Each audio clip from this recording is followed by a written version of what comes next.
It's time to hold the line, lead the way, look inside, fight the pain. Hold the line, lead the way, look inside, fight the pain. It's time to rise.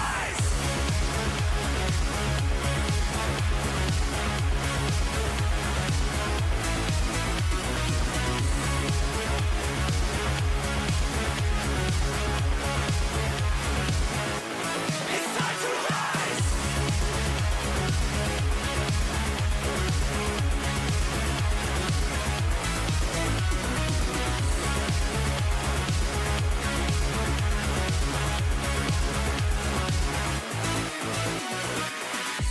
It's time to rise when we fall, burning hearts hit the floor. It never ends, never sleeps.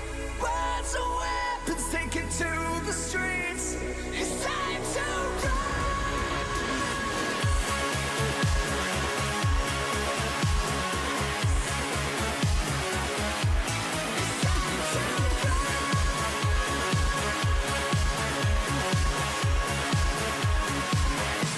It's time to rise. It's time to rise. It's time to rise.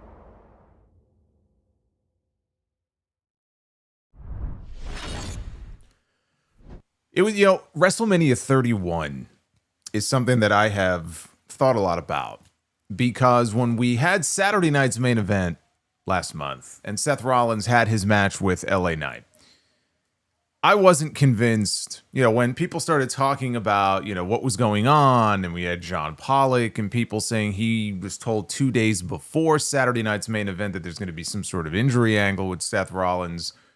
I said, well, these are people that I trust. These are people that wouldn't be, pulling this out of thin air. Obviously, there's something going on here. And so Seth Rollins, he might be hurt. It might not be anything serious, though. Maybe he'll be back after SummerSlam. But I'm thinking we're probably going to get a Money in the Bank cash-in at SummerSlam. And this is WWE's way of setting up a big surprise, right, for the end of probably night one. But I think back to WrestleMania 31 because it was 10 years ago. This year, a decade ago, WrestleMania, that Seth Rollins had the most famous Money in the Bank cash-in of all time. First person to ever cash in during a WrestleMania main event. Right? The heist of the century, as Michael Cole called it. And so if you were going to do a Seth Rollins Money in the Bank cash-in again, because we've already been here before, you almost have to do something that either tops it or at least rivals the first one that you ever did. Otherwise, if you just do the usual Money in the Bank cash-in that everybody else does, what's the big deal? Who cares? We see that all the time. And so we come to tonight.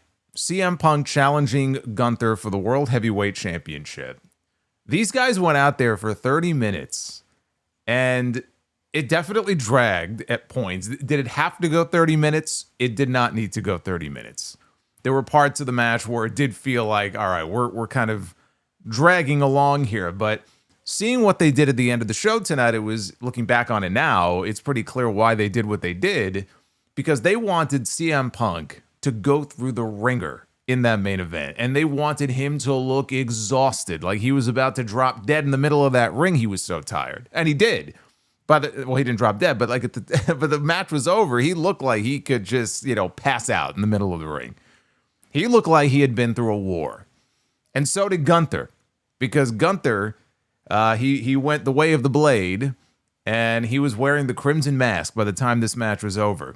I actually enjoyed the main event because it had this old school feel to it, where it started very slow and Gunther was very, very dominant. I mean, this was not 2014 Brock Lesnar demolishing John Cena, but it was sort of in that realm where CM Punk was just absolutely being brutalized by this man for the majority of those 30 minutes. But he pulls it out in the end. And then we hear "Burn It Down" As CM Punk is in the ring, tears in his eyes, right? This man has not held a championship in this company since what year? What was the last time CM Punk held gold in WWE? I don't even remember. Well, it had to be 2013, I guess, right? When he lost the WWE title to The Rock. It's over a decade. I know that. And he's standing there and he's got the world championship and you hear Seth Rollins' music, but he comes out on crutches with a brace on his leg and Paul Heyman with the Money in the Bank briefcase. And they make you think, oh, yeah, Seth had a serious knee injury, but he's putting Punk on notice that he's got until June of next year to cash in his Money in the Bank. And he goes to turn to leave. But Paul Heyman steps aside as if to clear a path for what's about to happen. And we had this tremendous visual with Seth Rollins and his back turned to the audience, throwing the crutches aside. Just for that one little action there, this place went nuts. Taking the brace off, grabbing the briefcase, making his way back, all the way down the aisle back to the ring, and just beating the hell out of CM Punk with this briefcase. And it goes the way that you would expect it to go. Because what was it that Seth Rollins said, even just like a month ago on TV? If it takes every last breath in his lungs, he will make sure that CM Punk is not World Heavyweight Champion. And the only thing that really surprised me, honestly, is that he allowed CM Punk to win the World Heavyweight Championship in the first place. Because I figured he was cashing in tonight, but I thought he would cash in to turn it into a triple threat, to prevent Punk from ever even tasting gold. He allowed CM Punk to revel for 5 minutes in being the World Heavyweight Champion, and then he snatched it away from him. He stomped him into oblivion. And Seth Rollins leaves SummerSlam the brand new World Heavyweight Champion. And even though I figured that's how this show was going to end, it was an ending that will define this night one.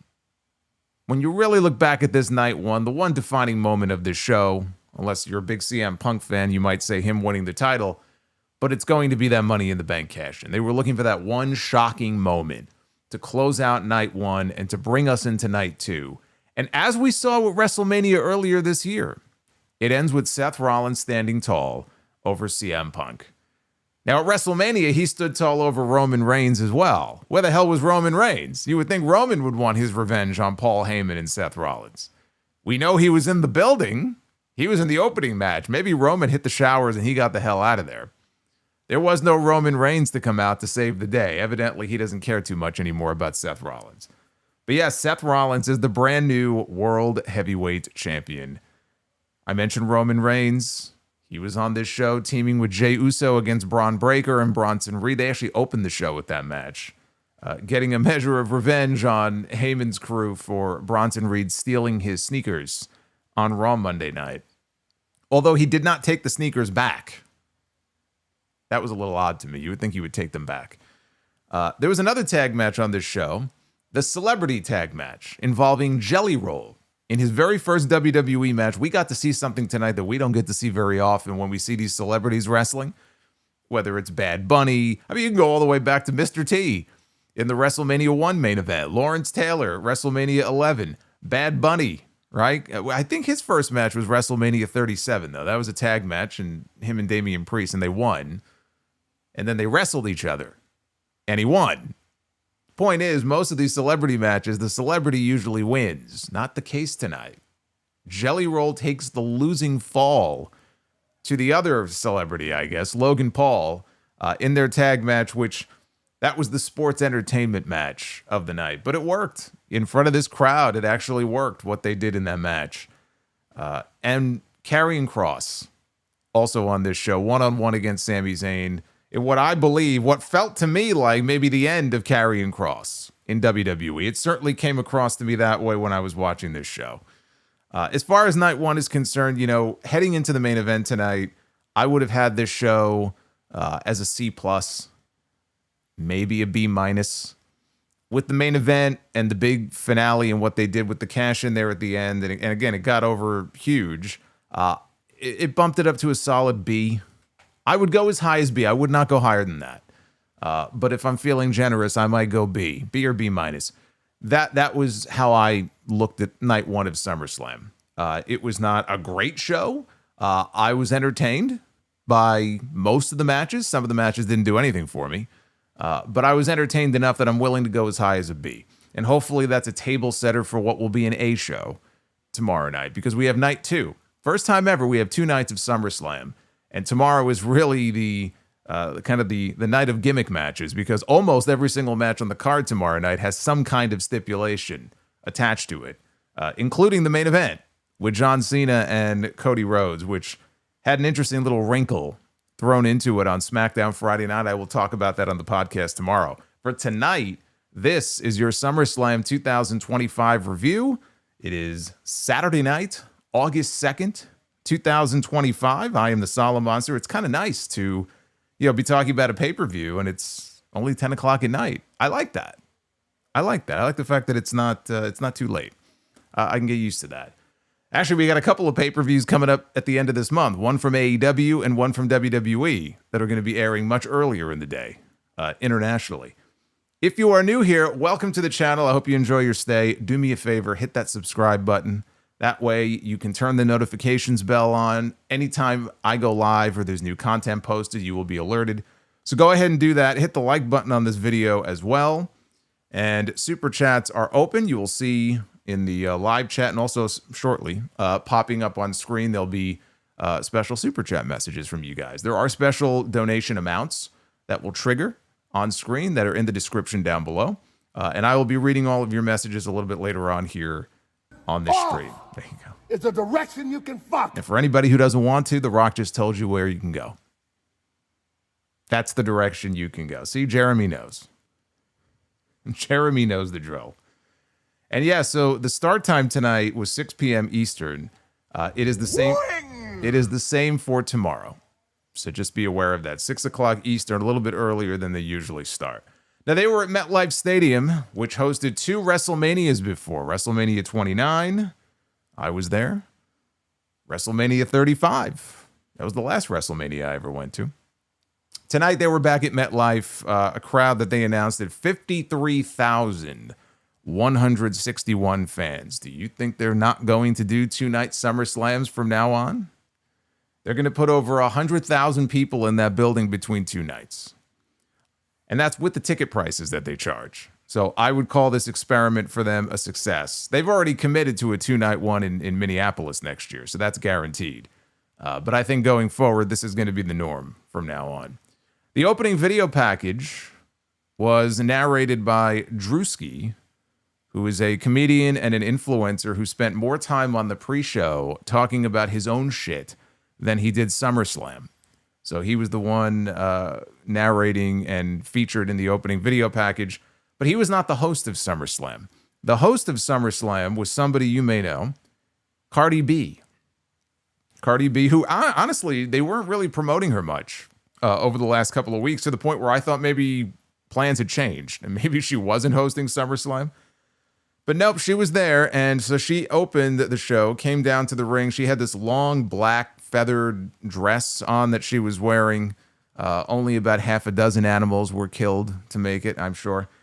She screamed into the microphone. She was all fired up. I don't know if they told her to just scream and be loud, or if she was just genuinely excited to be there, because I know she is a WWE fan, legit. So she was screaming into the microphone and said that they were ready to whip some ass.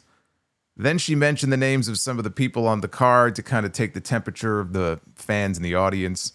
She was clearly reading off cue cards or some sort of teleprompter that we couldn't see, but she was looking down somewhere on the ground, on the floor down in front of her.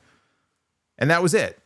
Other than showing her in the crowd later in the show, that was it for Cardi B. They didn't do any kind of angle with her, because they were teasing things on social media over the last few weeks, even like her and Bailey, who wasn't on the show at all. So I thought maybe they were going to do some kind of an angle with her, but they didn't do anything.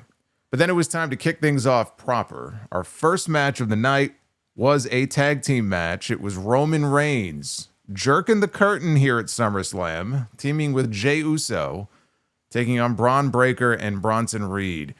Jey Uso got his full entrance from the concourse all the way through the crowd. And it's MetLife Stadium. It's a big fucking building. So it took him a while to get down to the ring. He was gassed by the time he got there. He even looked into the camera and said, "Damn, I'm tired." And so Roman came out. Then the heels made their way out. When Braun Breaker and Bronson Reed came out with Paul Heyman, Bronson Reed had the sneakers that he stole off of Roman Reigns' feet on Raw Monday night. He had his Jordans tied and hanging around his neck, which I was very amused by this. I just was not expecting that. And Michael Cole said that Reed refers to it as his Shula Fala. I love it. I love it. I want this to become a regular thing now going forward. The Shula Fala. Heyman wore the Shula Fala around his own neck during the match, and he had the Money in the Bank briefcase in his hand. So 20 minutes into the show, we had an actual match begin. Here we go. Ding, ding, ding. Roman and Jay, they knock Breaker and Reed out of the ring early. And Jay motioned for an encore of his music. So here I am, right? I'm like, all right, finally. 20 minutes into SummerSlam, we're ready to get some actual action here. And we got 10 seconds of action, and this fucking guy wants them to play his music again. He's doing the motion for the encore. He looks at Roman. Roman does the encore signal. They play his music. And so he goes back to the ropes, and now he's dancing and he's yeeting for the crowd. And the heels don't really stand for any of this, so they immediately drag Roman out to the floor. So Jay dives off the top rope onto the pile down below, wipes everybody out, including his cousin. They all come tumbling down. Then Breaker came back with a spot where he rounded the ring outside. We've seen him do this before. And he charged at Roman. He launched himself. I can't even call it a spear. It really wasn't. It really was not a spear. He just launched himself through the air. And he tackled Roman to the floor. I don't know what you would call it. I mean, it's a football tackle, I guess, is what you would call it. And that led to the heels working over Jey Uso for a while so they could build to a hot tag from Roman. Breaker had Jay in a rest hold, and he was looking up at Roman on the apron. And the crowd at this point had started singing Roman's name. They do this now whenever Roman Reigns comes out. Roman Reigns. They sing that stupid song. And so he hears this, and Breaker begins mocking it. He starts singing to Roman, but he's putting his own words to it, which was kind of funny. Breaker tried to do his apron dive onto Jey Uso, who was standing right in front of the announce desk. Jay moved out of the way, and Breaker went knees first into the table. I'm going to come back to that in a second. Jay climbed back into the ring and very nearly got the tag to Roman. This was actually a great little sequence here because he gets back into the ring, and Jey Uso is just desperate for a tag, right? And he's diving towards Roman, so it looks like he's going to get this tag. Breaker now is back in the ring. He dives, like a football tackle, and he grabs Jay just in time, but also at that exact moment, Bronson Reed on the outside of the ring yanks Roman off the apron to the floor. And so they replayed this. It's not often that they show a replay of a near tag, but it was just a great sequence here, the way they pulled this off. Roman did finally get the hot tag, and he worked over Breaker for a little bit before clotheslining him out to the floor. And then Roman Reigns teased a dive. Everybody dives in wrestling, okay? At one point or another, everybody dives. Even the Undertaker dives. Even Kevin Nash back in his Diesel days, I remember he did a dive out of the ring in a lumberjack match against Psycho Sid at an In Your House. I want to say that was actually 10 years ago. It was probably July of 95, if it's the one I'm thinking of, the one in Nashville. I don't know why I remember that. The point is, these days, it's even more prevalent. Big guys, little guys, men, women, it doesn't matter, right? So Roman Reigns, why should he be left out of the equation? We've seen Roman Reigns do these big Superman dives, right, out of the ring before. But this is Roman's first match since WrestleMania, so he's going to show off. And so he does. And he flew. And I mean, this man flew. So much so that he flew over his intended target, because Braun Breaker and Bronson Reed were out on the floor. And thankfully for Roman, they kind of grabbed him a little bit, even though he overshot them. And that probably saved him from spiking himself head first into the ground. He rotated and tucked his head at just the right moment. But I think they also sort of stopped his momentum a little bit. But man, this guy, he went flying. Flying. It was scary. Not the only scary dive here that we would see in this match, but he got some hang time. Yeah, actually, you know what this reminded me of? This was very similar to the Undertaker spot at WrestleMania 25, where the cameraman, right, Snooker's kid, was supposed to catch Undertaker, and he couldn't, and he didn't. And Undertaker, it was very scary, but thankfully he tucked his head at the very last second. So had he not done that, it would have been a disaster. This was very similar to that. Only he flew farther than the Undertaker did. So back in the ring, Superman punch knocks Reed off the apron. Breaker, though, rolls up Roman, only gets 2. Reed made a blind tag as Breaker bounced off the ropes a few times. He was trying to build up some speed here for a spear. Roman, though, cut him off with a Superman punch, not realizing that Bronson Reed was now the legal man. Reed beat him up a little bit before Jade blind tagged himself in. And there was a spot where Reed did a suicide dive. Because, again, everybody dives. Bronson Reed, he may not be as big as he used to be. He's trimmed down a little bit, but he's still a big boy. And so Bronson Reed sees Roman Reigns and Jey Uso outside the ring. And so what does he do? He does a suicide dive. In so doing, he came flying out of the ring at an angle where the best way I could describe it is if you had a plane that was suddenly doing a nosedive.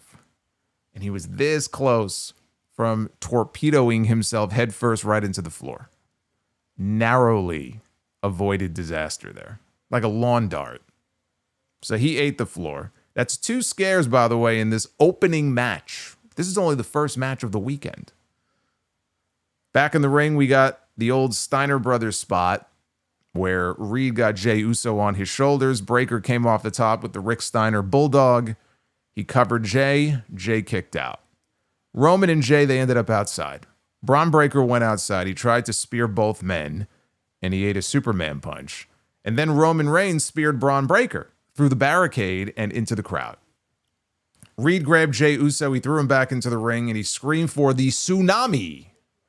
So he goes up top. Roman, though, jumps back in the ring and catches him with a Superman punch. And then Roman and Jey, they team up for a 1D. They drop Bronson Reed. They made the cover. Braun Breaker, though, breaks up the pin at the very last possible second. Breaker was the first man back to his feet, though, and he started yelling, "I'm the leader now." And then he pulled his straps. I love this. I love this. His straps had already been pulled down.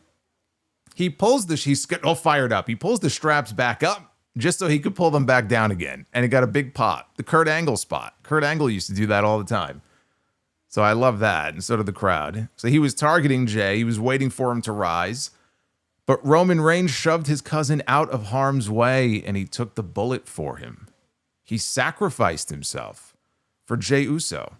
Jey super kicked Breaker right out of the ring, and then he speared Bronson Reed. He went up top, and he landed an Uso splash. He covers Bronson Reed and gets a 3 count to win the match here for the babyfaces.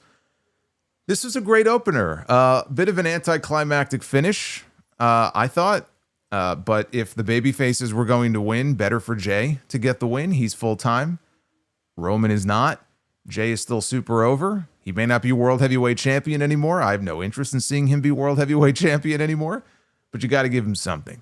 So if the babyfaces had to win this match, and I don't think they had to, but if they had to win this match, I'd rather it be Jey than Roman anyway. But I think the heels stood to gain more by winning this match. And I knew it was pie in the sky. It probably wasn't going to happen, especially after the way things ended on Monday night, where Roman and Jey got laid out. But having Braun Breaker be the one to win the match for his team by pinning Roman Reigns would have been huge. And it would have added some fuel to the fire for an eventual singles match between him and Roman, which is what I'm really looking forward to down the road. I don't know when we're going to get it, but we're definitely going to get it at some point. And there's no harm in that. There's no harm in him being the one to pin Roman Reigns, because now he can go around and gloat that he pinned the most dominant champion that this company has seen in fucking decades. But they wanted to give the babyfaces the win. So that's how it was. But again, he never went to go get his sneakers back. So I'm hoping that the Shula Follow will live on. I hope that sticks around. Now, there was fan video right after this match that somebody uploaded to social media that showed Braun Breaker limping behind the stage. There was like a staircase. and it zoomed in on him as he was kind of slowly and gingerly going up the stairs to go to the back.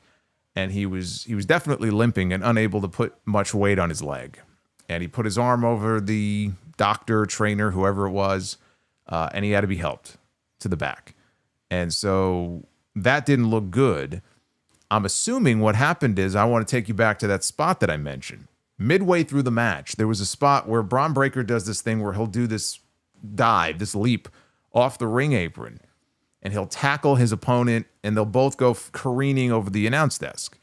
Jay moved out of the way, and Breakker looked like he went knees first right into the top, the edge of the announce desk. And these desks that they have now, right, they look nice. I don't know what these fucking desks are made of, but they are virtually indestructible, right? They're not completely indestructible because we saw one of them get demolished later in the show, but they don't break nearly as easily as they used to. They are clearly either reinforced in some way or they are made of some kind of special material. I don't know, carbon fiber, whatever the fuck they're made of. So imagine him coming off and it looked like he jammed his knee right into the desk. And I'm assuming whatever he did to fuck up his knee, that's probably the spot where it happened. Even though he continued to wrestle another however many minutes it was, you know, adrenaline is a hell of a thing. And I'm assuming that once the adrenaline started to wear off, he was starting to feel it. So I hope it's nothing serious. He did come back out later in the show when Seth did his cash in. He had a wrap. He was walking okay. He wasn't like on a crutch or anything like that. The fact that he was even able to go back out there is probably a good sign. But he had some kind of a wrap around his knee. So my guess is he bruised something or whatever it is. It wasn't too serious. You know, maybe they'll, do a test and just diagnose it to make sure it's nothing serious and nothing is torn or, broken or anything. So hopefully it is nothing too serious because, to lose him for any significant amount of time would be bad. It would be very bad because he really is the standout of that group. And it would be kind of weird that Seth Rollins went around faking a knee injury and then revealed that he's not hurt, only to transfer said knee injury to Bron Breakker. So let us hope that is not the case. Maybe it's like a bruised kneecap or something. So they showed some celebrities in the crowd, including Fat Joe, who's not fat anymore, more like Slim Joe. I haven't seen him in a while. I don't know when he lost all the weight. I don't know if it's Ozempic or if he lost that weight, naturally a long time ago. Fucking DDP yoga. I don't know, but good for him.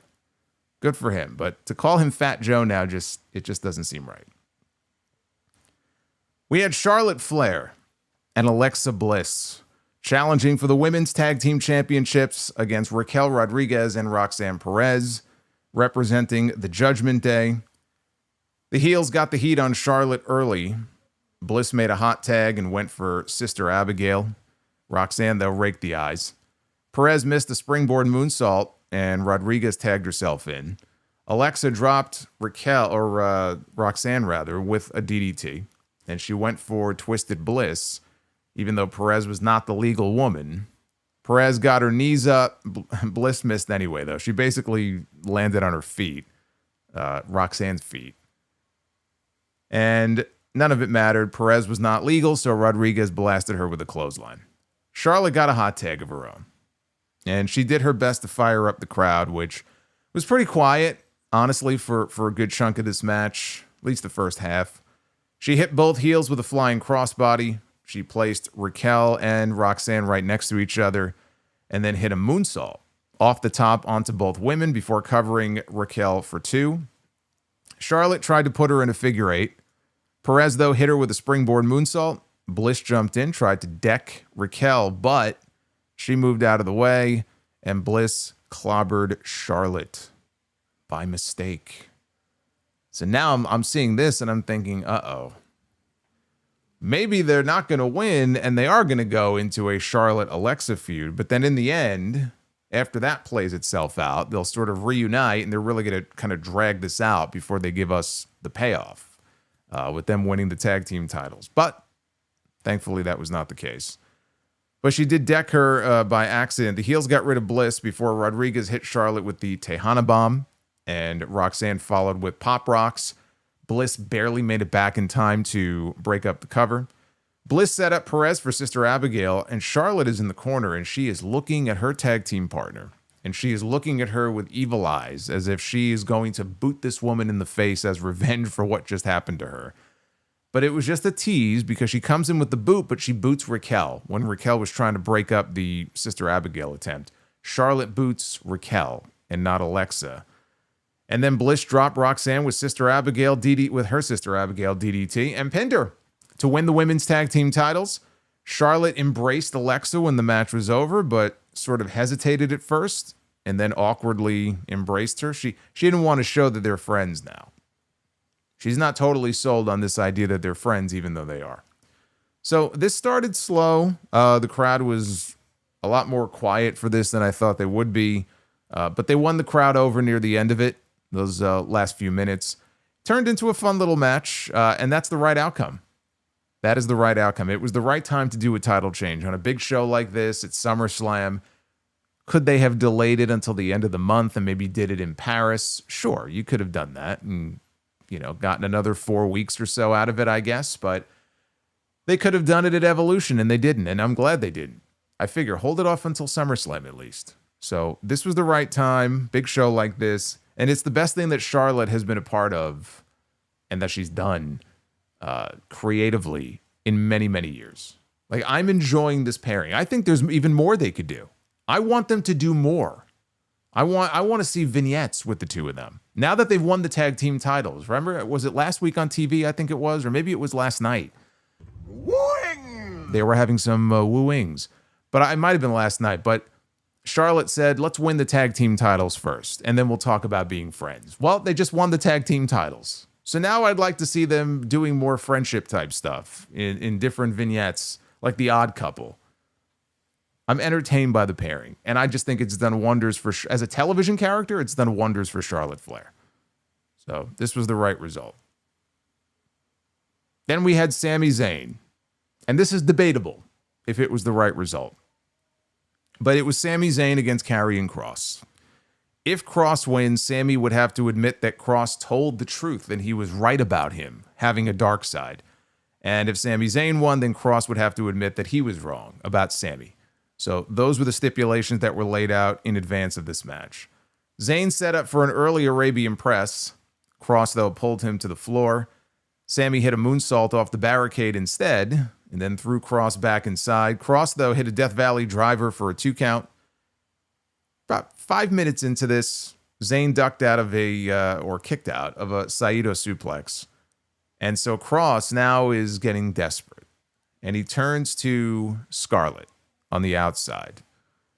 And Scarlett hands Kross a lead pipe, which we have seen Kross use several times now on TV, on Sami Zayn. That's why he had the taped up ribs previously in their last match. And Scarlett's job is to distract the referee. Kross has the pipe, right? Referee has no idea. So he goes to hit Sami with the pipe. Sami ducks the pipe and hits a blue thunder bomb. The pipe goes flying out of the ring. Only gets a near fall out of it. So now Sami is frustrated. And he has Kross down in the corner and he is repeatedly stomping on him and booting him to the point where the referee has to force his way in between them and force Zayn backwards to back him off. So as the referee goes to tend to Kross, Sami now is on the opposite side of the ring and he's kind of resting by the ropes, and Scarlett is right there outside. And she very gently lays the pipe down. She lays the pipe down at Sami's feet. So now Sami Zayn looks down and he sees the pipe, and the referee is distracted, has no idea what's going on, but she wants Sami to use the pipe. And now the crowd is starting to, you could hear them making noise. Some of them were probably telling Sami yes and no, or at least that's what it sounded like. But when Sami rejects the pipe and because he picks it up and he looks at it and he's thinking about it and he throws it outside, he got booed. These people booed. So Kross caught Sami with a schoolboy, tried to steal the win. Sami kicked out. He hit an exploder in the corner, and Sami followed with a haluva kick, and he pins Karrion Kross. And after the match, Zayn is leaving, and he just motions like, we're finished. Like him and Kross, that's it. We're done. And Sami leaves with a smile on his face. And that was that. Kross was not forced to say anything. Unless they're saving that for Raw Monday night, which is certainly possible. Yeah, maybe he'll show up and he'll admit that he was wrong about Sami. So we'll wait until Monday to see if there's anything more to this. But when this was over, my first thought when this was over was, well, goodbye Karrion Kross. Sure felt that way, didn't it? It just felt to me like, obviously they put a period on this, so this feud appears to be over. But especially just with all the contract talk lately, there was nothing here, including the outcome. There was nothing in this match, nothing about what they did here that would lead you to believe that they have, any sort of real grand plan for this man. And so what they did here in this match is they told a very basic story of Sami being offered a shortcut. He refused to take it, right? Because he's too genuine. He's too pure. He doesn't want to take the low road. So he opted not to use the weapon. And that was a very basic, easy to understand story. And the fans kind of got with it there at the end. But otherwise, this was it wasn't much of a match. I was hoping for something more here. This was their third match. So they had a television match a few weeks ago. I guess the first match would have been Night of Champions, right? And that match was solid enough. It was fine. It wasn't anything great.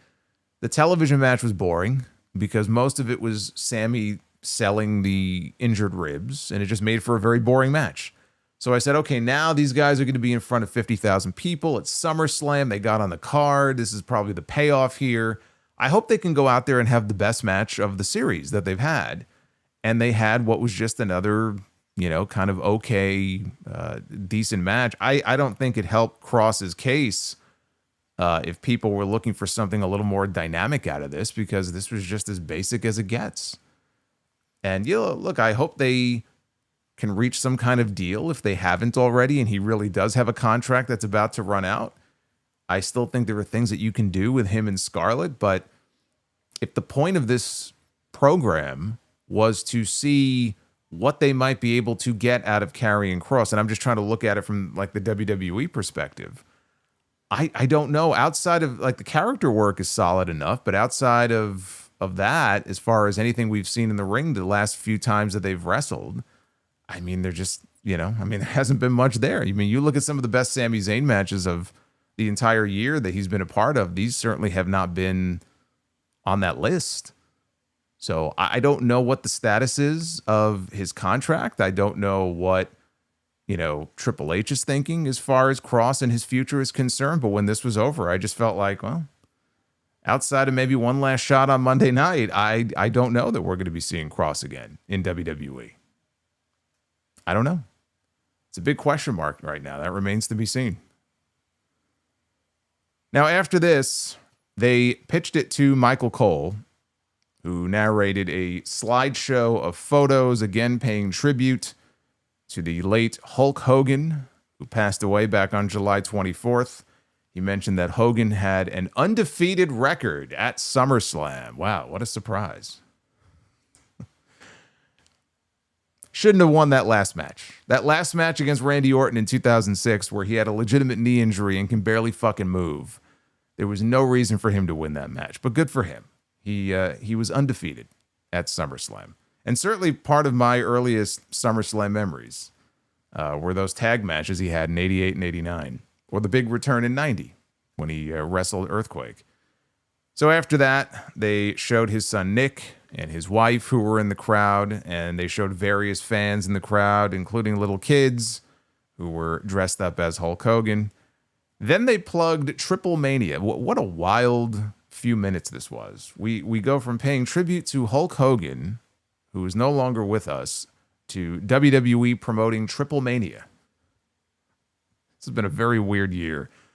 Triple Mania 33, for those who don't know, is coming up on August 16th. That event is going to be streaming live and free on WWE, I believe WWE's YouTube channel. That may be Triple H's channel, but it'll be on YouTube. And Dominic Mysterio has a match on that show. He's wrestling in a 4-way for the AAA Mega title. So I'm definitely going to try to check that show out at some point. I know I'm busy that night, but I'll be tuned in. I'll be tuned into Triple Mania. Then they showed in the crowd Psycho Clown and Mr. Iguana, who were flown in to be part of the open challenge that Los Garza had for their AAA tag team titles on SmackDown last night. And they lost, but Psycho Clown and Mr. Iguana were back here on SummerSlam. I guess their first SummerSlam, I guess. So it felt like another 20 minutes had gone by before we got into the next match, which was Jade Cargill, the Queen of the Ring, challenging for the WWE Women's Championship. And she went one-on-one with the champion, Tiffany Stratton. This one I was very curious to see. The one match that these two had, which was, I think, right after WrestleMania. It was a few months ago. It's a match on SmackDown. The match was not bad. The match was not great. It was okay. So now, under the bright lights, big PLE, championship match, what would this match look like? I was very curious to see how these two would work together. Tiffany Stratton is at an experience level not much higher than Jade Cargill. So I'm very curious what we were going to get. Jade's gear was in the colors of the Jamaican flag. And the action spilled outside early. Cargill hit a suplex on the floor. She rolled Stratton back inside. Stratton, though, knocks Cargill off the apron. Jade connects with a suicide dive and then rolls Tiffany back into the ring. Tiffany rolls her back into the ring. Another dive, by the way. Tiffany heads up top, connects with a swanton bomb for a 2 count. Every time, I cannot be the only one who notices this. Every time Tiffany Stratton does a swanton bomb, I hold my breath because she waits until the last possible second to tuck her head. It looks like she's going to land directly on her head every time she does this swanton bomb. And this was the case here. Jade came right back, though, with her Eye of the Storm sit-out powerbomb for a near fall. Stratton came back and hoisted Jade up for a rolling senton. Stratton went to the corner. Jade, though, hit her from behind and then suplexed Tiffany from the apron back inside, rolled through. She was going to go for another one, but Tiffany countered into a Falcon Arrow. Stratton hit a handspring elbow and an Alabama slam, and then tried for the prettiest moonsault ever. Jade, though, got her feet up, and Tiffany took this great bump just right down into the boots, and she fell backwards. Jade then hit her finisher. Okay, she hit Jaded on Tiffany.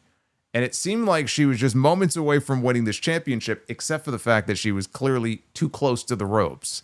Not only was Tiffany too close to the ropes, but when Jade hits her finish, right, she sits on her opponent and she pulls their legs back, right? And this has happened before, at least once recently that I can remember, where she goes back so far that it kind of fucks up the pin, or she goes back too far and rolls out of it. In this case, she hooked the legs back so far, she physically looked like she was placing Tiffany's leg on the bottom rope because the spot was a rope break. But it looked like she put her leg on the rope. So it looked terrible. And of course, it was just a near fall only. So, you know, we got a 2 count on there. And there's nobody, and look, she was upset and she's looking at the referee and everything, but I'm like, you have nobody to blame but yourself. You put the woman's fucking foot on the bottom rope. So Jade hit a choke slam. She took Tiffany to the corner and she's sitting on the top rope and she's got Tiffany, right, with her arms hooked. She looks like she's setting up for Jaded off the top. And she's about to hit the move. Stratton, though, counters into, the best way I could describe it, it's like an avalanche Rana of sorts. Wing! And it looked great. And so Jade went flying. And so with that, Stratton followed with the prettiest moonsault ever and pins her clean right in the middle of the ring. This went 7 minutes. This felt like a television match. Went 7 minutes. You know, Jade won Queen of the Ring. She went through this entire tournament to earn the right to challenge for the championship. And, you know, to go in there and to lose in 7 minutes, I could see where some people would feel, well, that was very anticlimactic. It kind of was, but you know what? This was what it needed to be. These women did not need to go out there and have a match double the time that they went. Like, you didn't have to drag this out any longer than it went. 7, 8 minutes. It was fine. It was definitely shorter than a lot of people probably would expect in a situation like this. And if you had Tiffany in there with, well, even like a Charlotte or a Becky Lynch or someone, you would want them to go longer. You can get a 12 to 15-minute match out of that. I don't think it would have been a pretty sight if you would have dragged this out for 15 minutes. So this went about as long as it had to. And the match itself was fine. I mean, outside of that little fuck up there on the pin attempt after the Jaded, the match was fine. It was honestly one of the better Jade Cargill matches. I don't know if I would say the best, but it's up there among the better matches that she's had, certainly singles matches, since coming to WWE. So, yeah, I mean, the match was fine. And now I wonder if we are heading for a Jade heel turn.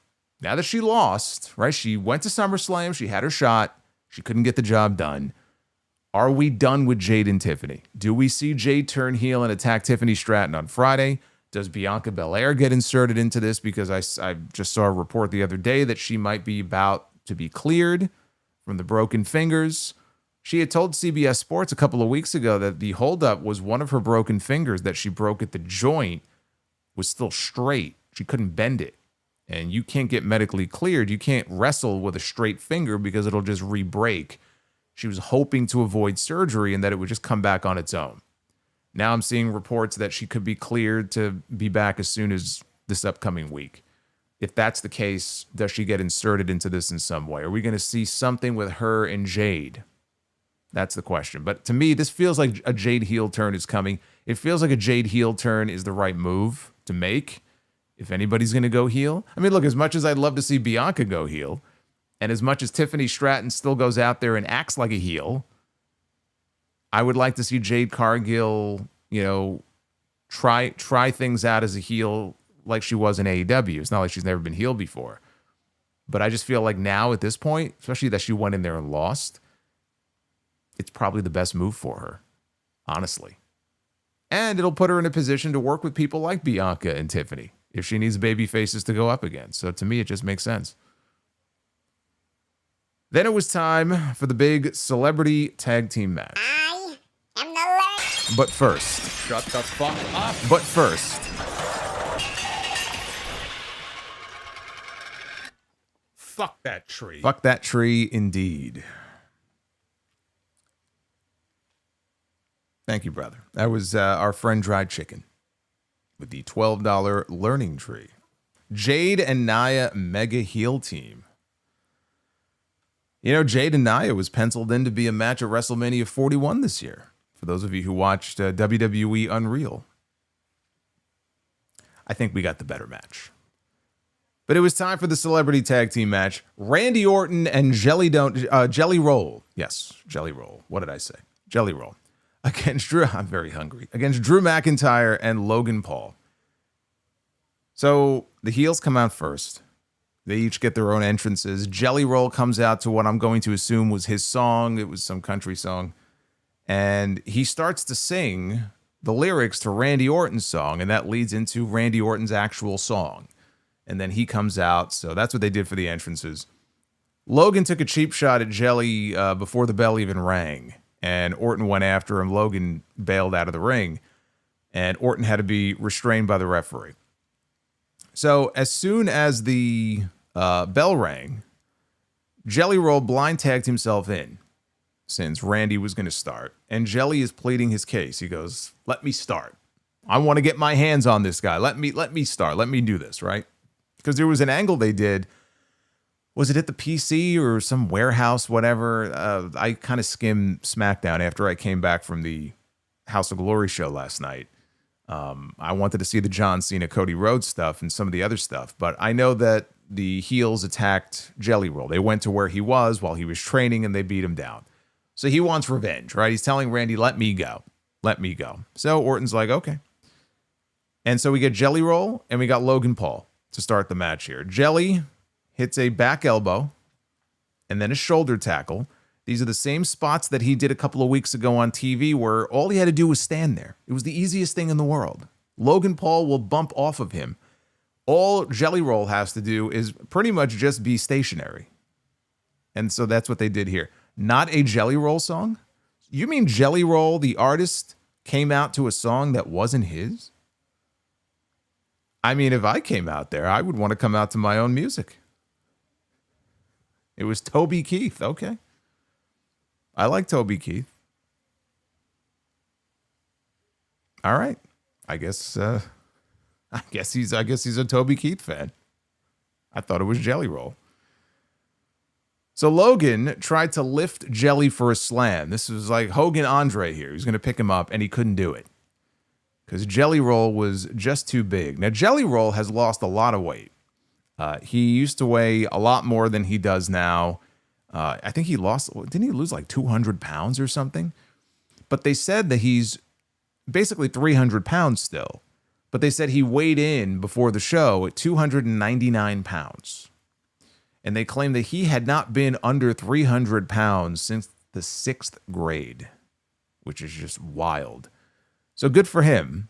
But hey, I mean, 300 pounds is still, no easy amount of weight to pick up here. So Logan couldn't pick him up. Instead, Jelly Roll slammed Logan, and then he came off the ropes with an elbow drop. And Logan quickly tagged out to Drew McIntyre. Jelly was ready to accept his fate, though. He didn't want to get out of the ring. It's not like it's an intergender match where the other person tags in, you got to tag out. He wants to stay in there with Drew McIntyre. And Randy Orton is trying to explain to him this is a very bad idea. Let me tag in. And Jelly Roll's like, no, I got to do this. I got to do this. So Randy begins to fire him up, right? Get him all motivated and shit. And so Jelly Roll comes face to chest, face to tit, basically, with Drew McIntyre, who told him, this is the day the music dies. And so for that, Jelly Roll slapped him. Then he doled out some jabs, and then Drew dropped him with a Glasgow kiss. Drew chopped him a few times and then taunted Randy Orton by telling him if he hears voices, he tells Randy, I hear voices, they say you're screwed. Logan tags back in, and they gave Jelly a double suplex. So the heels took turns roughing up Jelly Roll. McIntyre turned and punched Orton to knock him off the apron. Jelly tossed McIntyre over the top rope when he came charging in at him. Orton returned to the apron. He took a hot tag. While McIntyre returned to the ring, Orton power slammed McIntyre as Michael Cole reminded us of their feud for the WWE Championship back in 2020. Remember we had that Drew McIntyre, Randy Orton feud in front of no fans? I had forgotten about that. So he gave him a power slam, followed up with a draping DDT. Orton struck the Viper's pose. He was getting ready for an RKO. Logan Paul pulled McIntyre to safety on the floor. Orton left the ring, and he dumped McIntyre onto the Spanish announce table. Then he did the same to Logan when he charged at him, but McIntyre blindsided Orton with a Claymore kick. And as Jelly Roll checked on Randy Orton, Logan hit Jelly from behind. And then Logan hit his knockout right hand, right? It's like Lex Luger had the loaded forearm, right? Logan Paul has the loaded right hand with the titanium screws and whatever the hell it is that he's got in his hand, supposedly. So Logan then clears off the announce desk and he puts his shades on and he takes a swig from some bottles on the Prime bottle stand. The Prime hydration station, I guess is what it's called. McIntyre placed Jelly Roll on top of the announce desk. And Logan Paul goes up to the top, not even the top rope. He's standing on top of the ring post. The ring post, the LED casing on the ring post. So he's way up there. Oh. This right here was a glorious spot. Actually, the timing of that super chat is perfect because this was the spot of the fucking night here on this show. So he's standing on top of the ring post.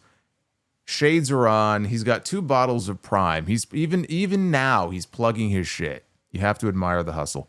And he slams them together like Steve Austin slamming 2 beer cans together, right? Now Jelly Roll, I have to paint this picture for you. When I say that Jelly Roll is laid out on the announce desk, traditionally you think that the person is laid out horizontally, right? And they're just literally laying across the announce desk. Not so here. Jelly Roll is basically laying down vertically. So his legs are off the announce. It's almost like he's standing, but he's like leaning all the way back and he's got his hands, right? He's like, his hands are in front of him. Like I'm trying to think, remember when Rikishi would get ready to do the dance with Too Cool, right? He'd put his hands down in front of him. That's how he was laying. Like, he positioned himself ready to take the fucking move that was about to happen here. It looks so goofy. But he's got himself in position. He's doing his damnedest, I guess, to try to protect himself from what's about to happen here. And Logan Paul goes flying off the top and delivers a frog splash to Jelly Roll through the table. Now, remember earlier in the review how I mentioned to you that these tables are virtually indestructible, right? These tables, whatever they're made of now, whatever they've been reinforced with, barely break. Very rarely now do the announce desks break. It only took them 25 fucking years to get the message and say, hey, you know what? Maybe we should reinforce these things. The front part of the desk did not break. The back part of the desk did. So the front part stayed intact. The rest of the table, though, when Logan Paul landed on it, basically collapsed on impact. And I will give Jelly Roll a lot of credit for taking that bump, because I can imagine, like, if I'm laying there like that, especially in the position that he was, and this guy, from the height that he came flying off and just the speed with which he landed, right? It's gonna, if it doesn't break your ribs, right, depending on how he lands, it's gonna knock the wind out of you, and that's a terrible feeling. I've had that done to me before too. So just for laying there and taking it, I give him credit, and the spot looked great. He took it like a champ, and it was the biggest spot on the entire show. EMTs came out to check on Jelly Roll. I would imagine that we're going to see something in the TLC match tomorrow night that will probably top it. If you are talking about crazy spots, or if you like crazy spots on your wrestling show, wait until we get 6 teams in a TLC match tomorrow night. That's going to be pretty insane. So the heels worked over Randy Orton in the ring as the crowd seemed distracted by something. I thought there was a fight in the crowd. Maybe there was. There was definitely something going on in the crowd. I thought after that, I'm like, okay, maybe it was just Jelly Roll as he was being helped up by the officials. Because they helped him to his feet, and some people cheered for that. I feel like there was something else going on, though. 2 different times here, all of a sudden the crowd like erupted, and you could see people were looking at something. And I think I even saw Drew McIntyre kind of banging on the ring post, and I think he was just trying to get people's attention. So I would love to know if there was something going on that we couldn't see. But the officials helped Jelly to his feet, and they slowly began to make their way towards the ramp. And the heels were beating down on Randy Orton. So this basically, at this point, turned into a handicap match. And it looked like Randy Orton was going to be without a partner. And so, noticing his partner was in distress, Jelly Roll pulled a Mankind at the King of the Ring in 1998, where they wanted to take him to the back and said, there's no way you can continue. And Jelly Roll said, I'm going back. You know why? Because I'm a role model. So he began to slowly walk back to the steps and up the steps and back onto the apron. And the fans are going wild for this. Like, they're buying into this. They're buying into the story that's being told here. And they're getting behind Jelly Roll. Yeah, get back in there. So he gets into the ring. He makes a hot tag to Randy Orton. And he gives Logan a choke slam. And Logan took a great bump for it. He got some great height on it. Then Jelly gave McIntyre a boss man slam as McIntyre came off the ropes. They also worked a spot where Jelly pulled Logan off the top rope into a power slam for a 2 count. McIntyre hit Jelly with a Claymore kick. Orton then dropped McIntyre with an RKO to a big pop. Logan, though, chucked Orton into the ring post, shoulder first. And then he went up top. Jelly Roll's all laid out. Logan goes up to the top rope, and he hits a big frog splash, and he pins Jelly Roll to win it for the heels. This, I wrote here, this was the sports entertainment match of the night. I mean, it's all sports entertainment, but like, you know what I mean. Like this was the sports entertainment match of the night, with somebody in the ring who had never wrestled a match a day in his life, who was training for weeks and weeks, and clearly, you know, putting the work in and all the stories. And he broke his pinky in training, and he's been going around as this great ambassador, putting over wrestling. And people say it's fake and phony, but it's really not, and you have to have respect for it.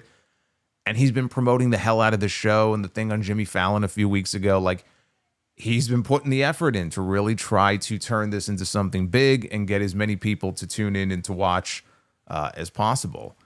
And it worked. He's a likable guy. He's obviously a very popular recording artist to start with. He's got a lot of fans and a huge social media following, but the fans bought into this. And they were behind him, and they love Randy Orton, of course. So they were behind the baby faces. Logan Paul is a great heel because nobody likes him. So he gets great heat. And Drew McIntyre is great as well. So everybody played their part. Everything worked out well. I got to give credit where it's due to Logan Paul. I thought Logan Paul was incredible in this match. Not only because of like the spots and the bumps. And he took some incredible bumps in this match. Especially, to try to make Jelly Roll look as intimidating and vicious as he possibly could. He sort of had to sacrifice himself in a way. But again, he's a great heel. It just seems to come naturally to this guy, doesn't it? So, just the way that he played his role in the match, and I think in terms of the big moves and the big spots, he was the MVP. Logan Paul was the MVP of this match. Credit to Jelly Roll as well, not only for taking that spot outside the ring, but for being the rare celebrity to go in there. First match that he's ever had, and he lost. No ego. I mean, look, if the company wanted him to win, they would have won. And who knows? Like in these celebrity matches, every celebrity is different. Every deal they put together for this is different. I'm sure they've worked with celebrities before that they've brought in who don't want to look weak, or if they're going to wrestle, I can't lose, I'm sure there's been demands made over the years by certain people. Jelly Roll comes in here, is a genuine fan, puts the work in to just learn what he needs to know. Jelly Roll is not a great wrestler. He's not a wrestler, but he went in there and did what he needed to do. Everybody had their part to play, and they said, okay, can you do this? Can you do that? Are you comfortable doing that? Maybe there's stuff they wanted him to do that he wasn't comfortable doing. I had people telling me like, we're going to see a Jelly Destroyer. I'm like, are you out of your fucking mind? Jelly Destroyer. Yeah, there was no Jelly Destroyer in this match. There was no 630 senton by Jelly. Can you imagine? Fuck. There was no, you know what? I say everybody dives. I was waiting for a fucking Jelly Roll dive. A Jelly dive. Thankfully, we didn't get one of those. He wouldn't be getting back up if he had tried one of those. But he did what he could do. And the fans bought into it, and so credit to him. I thought that he looked as good as he could possibly look in this situation. I personally have absolutely no desire to ever see him back in the ring ever again. The match worked. We moved beyond it. We go on now. It was a moment in time. Unlike somebody like a Bad Bunny, who I think could go in there and have a really, truly great match with somebody. And if there's a story that makes sense, I wouldn't necessarily mind seeing Bad Bunny in the ring at some point in the future. I'm kind of surprised we haven't had him back in the ring since that match with Damian Priest. So there are certain celebrities, like I'd be okay with seeing them again. Jelly Roll, you know what? You did good. I think we leave it alone. Mission accomplished. And that's all there needs to be. And then we had the main event. This was the main event for night one of Solo. It would have been cinema. Oh, yes. A Jelly Destroyer. It would have been cinema. My God. Fucking Code Red by Jelly Roll. He physically can't do it. He's still 300 pounds. People forget that. Like, he's a 300-pound man. Not the most graceful. He doesn't move around like a fucking gazelle. A choke slam, a shoulder tackle. That's good enough. The main event of night one was CM Punk challenging Gunther for the World Heavyweight Championship. It was in this very stadium that CM Punk wrestled his very last WrestleMania match before leaving the company, which just so happened to be The Undertaker in the very last match that The Undertaker won at WrestleMania before the streak was broken by Brock Lesnar. Punk comes out first, and then the champion, as it should be, the champion comes out last. They do the big fancy ring introductions, right? Big fight feel. And the bell rings. CM Punk, he blocks a chop in the corner. He starts firing away with some of his own. Gunther reversed a whip into the corner. Punk caught him with a boot, and he went to the ropes. But Gunther chopped his legs out from under him. And then Gunther got him in the Tree of Woe. He started to punish him. And that was the story for the next several minutes. I didn't put a fucking timer on it, but it felt like the next 10 to 12 minutes was just Gunther having his way with CM Punk. This was the Brock Lesnar, John Cena, SummerSlam 2014 phase of this match, where Punk would get a little hope spot in here and there, a punch, a kick or something, a reverse out of something. But for the most part, this was Gunther chopping the ever-loving shit out of this man. And, like, you could feel the chops. Like, he was laying these fucking things. These were Walter chops, okay, that he was laying into this man. Now, Punk doled out some chops of his own to the point where Gunther had a little bit of blood on his chest. Not a lot, and it went away after a while. So he was trying to fire back, but he can't fire back the way that Gunther can. So this was just an all-out assault. So this went on for a while until Punk tried to set up for a sharpshooter.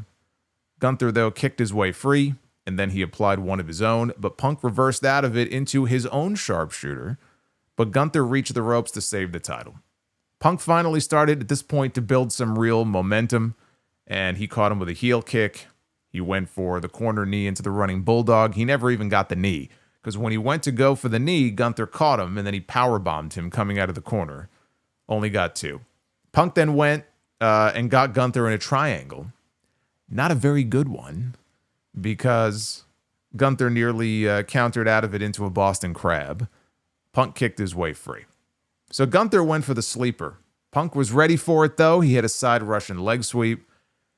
We got some light CM Punk chants at this point, but the crowd was very quiet. And you can understand it because, again, it was a very slow pace that they started with. It was a very deliberate pace because they knew they were going 30 minutes, right? They knew how long they were going. It's like, fuck, we're going to go half an hour here. So if we're going to tell this story that you're going to beat the fuck out of me for the first 70% of the match, it's going to be a very slow, deliberate thing. And the crowd is going to be like, what the fuck? Not that Gunther didn't have his fans, but like obviously they see CM Punk is getting his ass kicked. They don't have a whole lot to cheer for there. So now we're starting to get some light CM Punk chants finally. Punk did hit the corner knee, and the running bulldog only got 2. Punk looked absolutely exhausted, which I suppose was the point of this. But he climbed up top. Gunther cut him off with a chop and then press slammed him off the top down to the mat. Then he climbed to the top himself. Gunther hit a splash. Punk managed to kick out. So Punk nearly hit him with a GTS. Gunther avoided it, and then he delivered a power bomb, and now Gunther was in the corner, and he's stalking like Goldberg, right? He just beat Goldberg. He retired Goldberg last month. Goldberg used to do that. He'd be in the corner. You knew he was setting up for a spear. So here, Gunther's not setting up for a spear, but he's waiting for Punk to get back to his feet. Punk is very slow to get back to his feet. Finally, he does, and Gunther just unleashes a shotgun drop kick that could have knocked him into the next dimension. Okay? Could have knocked him right into the upside down. And then he hits another powerbomb, this time with a high stack, and Punk barely kicks out. And I mean barely kicks out. So Punk was slow to his knees, and Gunther was begging him to just come on. Like, again, he's toying with this guy. Come on, fight back, right?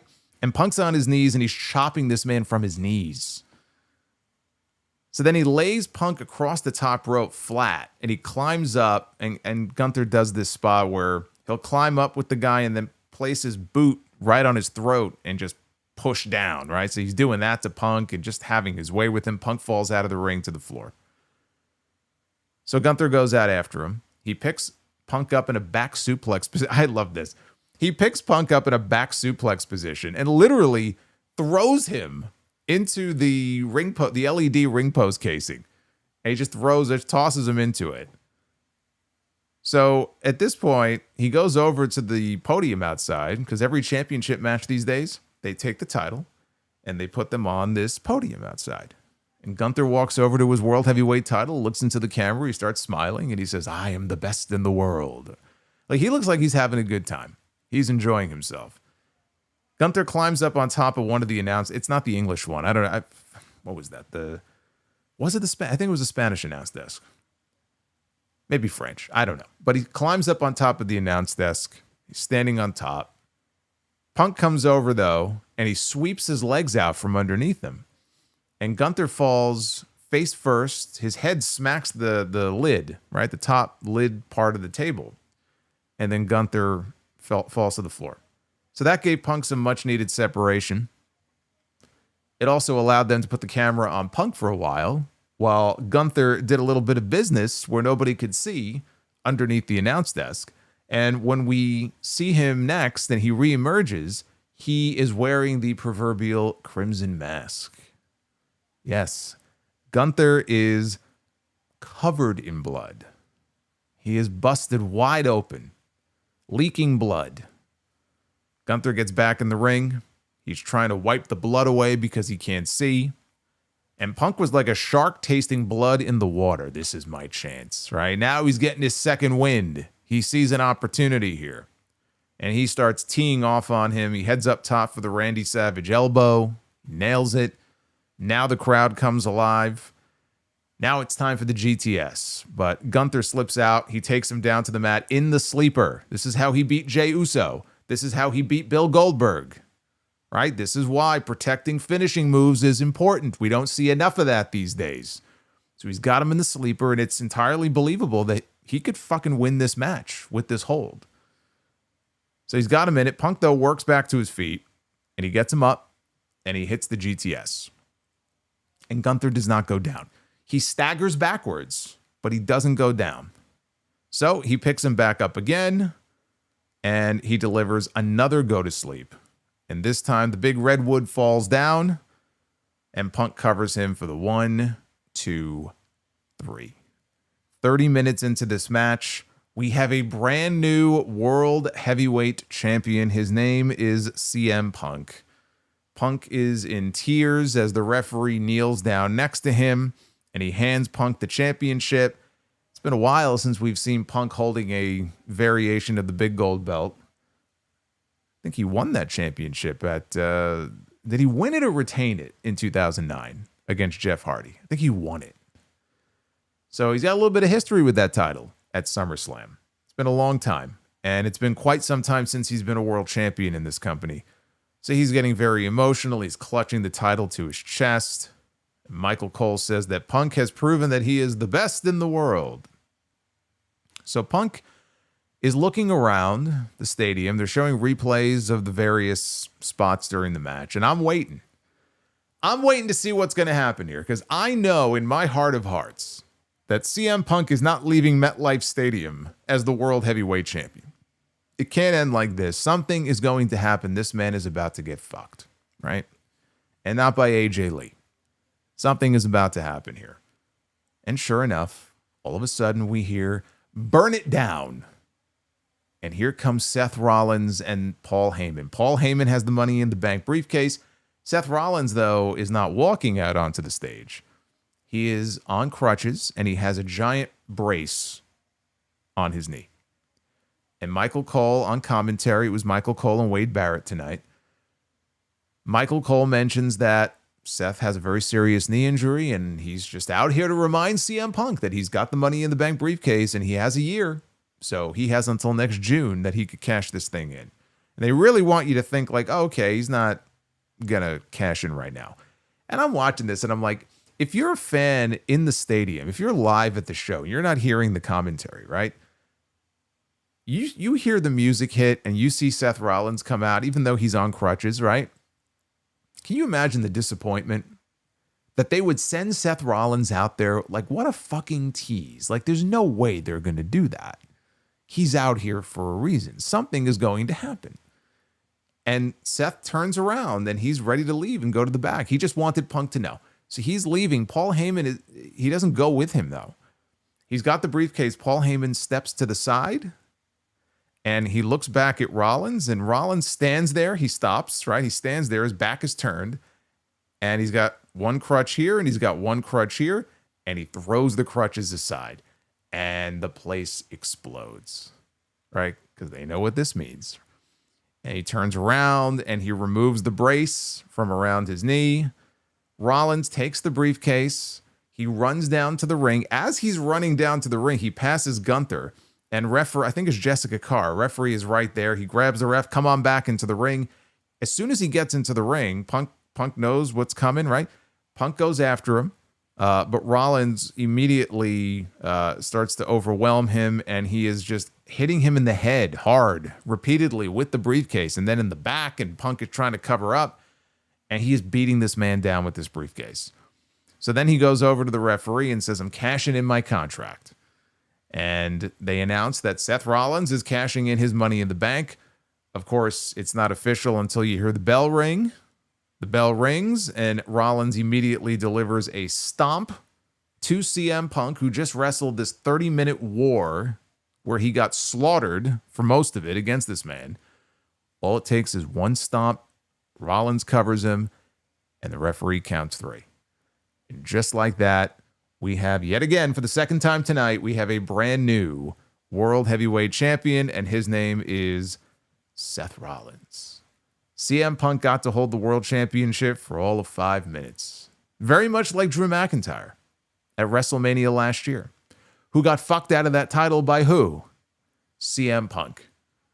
I haven't checked Drew's social media, but if he hasn't already posted a tweet mocking Punk, he needs to. He's got to keep that alive. Doesn't feel too good, does it? Something like that. If he doesn't post anything, I'm actually going to be very disappointed. His social media game is on point, so I'm hoping he says something. But Rollins is celebrating with Paul Heyman. Braun Breaker and Bronson Reed come out. Braun Breaker has his knee wrapped. It's not like in a cast or anything, but it's wrapped up from whatever happened in the opening tag team match. And fireworks go off. Rollins sits cross-legged right next to Punk while holding the belt, as does Heyman. And it was funny because they told Braun to say something, like kneel down, and he's being very careful as he kneels down because the other knee has the wrap on it. And they want him to say something to Punk. And I'm like listening, and Punk said, I couldn't pick up what he said. But Punk looked up at Breaker and just, he wasn't talking like to him, but he was like saying something to him, and that's where the actual SummerSlam feed cut off. But of course, they keep the cameras rolling at the beginning of the pre-show, so I kept with it for a while. But I couldn't help but just look at poor Braun Breaker out there with his leg wrapped and just think, man, you know, they just transferred the knee injury from Seth to Braun, and hopefully it's nothing too serious. But as they were leaving the ring and they were heading up the ramp, Paul Heyman looks at Seth Rollins and he says, you know, you should spin the belt around like you did back in 2013 or 2014 or whatever year it was. He couldn't remember. It was 2015 at WrestleMania 31. Remember, he went to the stage after he cashed in. He swung the belt around like the Ultimate Warrior, like a maniac. You got to be careful, by the way, if you do that. Anybody, if you bought like even a replica belt, you know what I'm talking about with those gold tips. Imagine one of those gold tips. You're swinging it around to hit you in the face. You'll knock all your fucking teeth out. Those things could kill you. So he's swinging that title around. I was glad that Heyman reminded him to do that because it's amazing to think that it was 10 years ago that cash-in happened. And now they were able to sort of replicate that visual here only at SummerSlam 10 years later. And then they all posed on the stage, and that's where they went off the air. So I figured that this was coming. And if you heard me on the sound off over the last few weeks or when I did my predictions last week, I said that Seth Rollins is going to cash in his money in the bank. I thought that he would cash in to make it a triple threat. Both men would be down like Roman and Brock, right at WrestleMania 31. Seth would come out. Oh my God, he faked the knee injury and he would cash in. Only because I didn't think he would want Punk to actually win the title. But I guess like story-wise, maybe this stings more that he won it. And in his, what should have been his greatest moment, he had it snatched away from him by the man who hates him the most. I guess that's what they were going for here. The visual of him throwing the crutches away, like the way they did it was tremendous. Like it was an amazing visual. I don't know that it is better than his first Money in the Bank cash-in. I mean, that'll be up to the individual if you thought this was better or not as good. But again, for somebody who cashed in such a memorable way all those years ago, here he is again with the briefcase 10 years later. If you're going to cash in, you got to do it with some kind of flair. You know, you got to do it in style. You got to do it as some sort of surprise. What can you do, right, to try to shock people? And this is the idea they came up with, to work a knee injury. and let people believe that, oh shit, he's going to be gone for a while.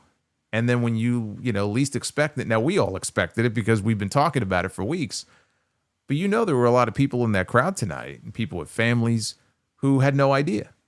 Or when they saw Seth come out on the crutches and in the knee brace, they're like, oh, okay, he's hurt. And so when he throws it away, that's why the reaction was so huge. People were either shocked or they were just genuinely excited that they were going to see a cash in here. People always get excited for that. So, I mean, the way they did the moment was as good as, you could expect it to be. Again, you can never be 100% sure, but I was fairly certain that he was going to cash in here on this show, and he was not as seriously hurt as he was saying when he guest hosted, for example. What was this? The Rich Eisen show a few weeks ago. I even remarked on the sound off. I said, I know he's talking about personal growth and he's 10 years older now because of that previous knee injury when he tore his ACL, and he's just in a different headspace. So like now he's more calm about it. I'm like, you know what though? This is a guy who's like uber motivated and is very hard on himself. If you ever listen to him in interviews and stuff, who is in the midst of the biggest push in years of his career, right? The centerpiece of this new heel faction clearly was headed to the World Heavyweight Championship soon. And if he was really hurt that badly, and that's what he said, he was hurt maybe even worse, there's no way he would be in the kind of mood that he would not be as chipper almost as he seemed to be on that show. Like, I don't buy it. I don't buy it. He's either not hurt or not hurt as bad as he wants everybody to believe. So that part of it didn't really shock me. The match itself, I enjoyed the match. Was it a perfect match? No. Was it overly long? Yes. You could have shaved a good 7 to 10 minutes off this match. But it was designed this way to exhaust Punk as much as possible. Like when he was done, dude, he looked half dead when this match was over. His hair was all in his fucking eyes. He was sweating bullets. He had the soul chopped out of him for most of the match. And that was the point. Soften him up as much as possible so that when Seth comes out, all it takes is one stomp. He's got nothing left. If this was a video game, his energy bar would be empty. If he was a fucking cell phone, his bar would be on 2%. That's why. He was spent. There was nothing he could do. And so that's why it was designed this way. But again, a very old school match. Started slow. Very, very dominant was Gunther. And then when he gets busted open, everything changed, right? And Punk saw an opportunity and he went for it, and the crowd started to get into it. I thought Gunther was tremendous in this match. Gunther was Gunther, He's going to dole out a lot of chops. He's going to do, a couple of power bombs and go for the sleeper. He has his repertoire that he has, but he makes it work. Like he really, Punk was putting him over before the show as the best professional wrestler in the world today. He's certainly in that class. And when it comes to WWE, to me, the best wrestlers in WWE right now, Gunther and Io Sky. Those are the two.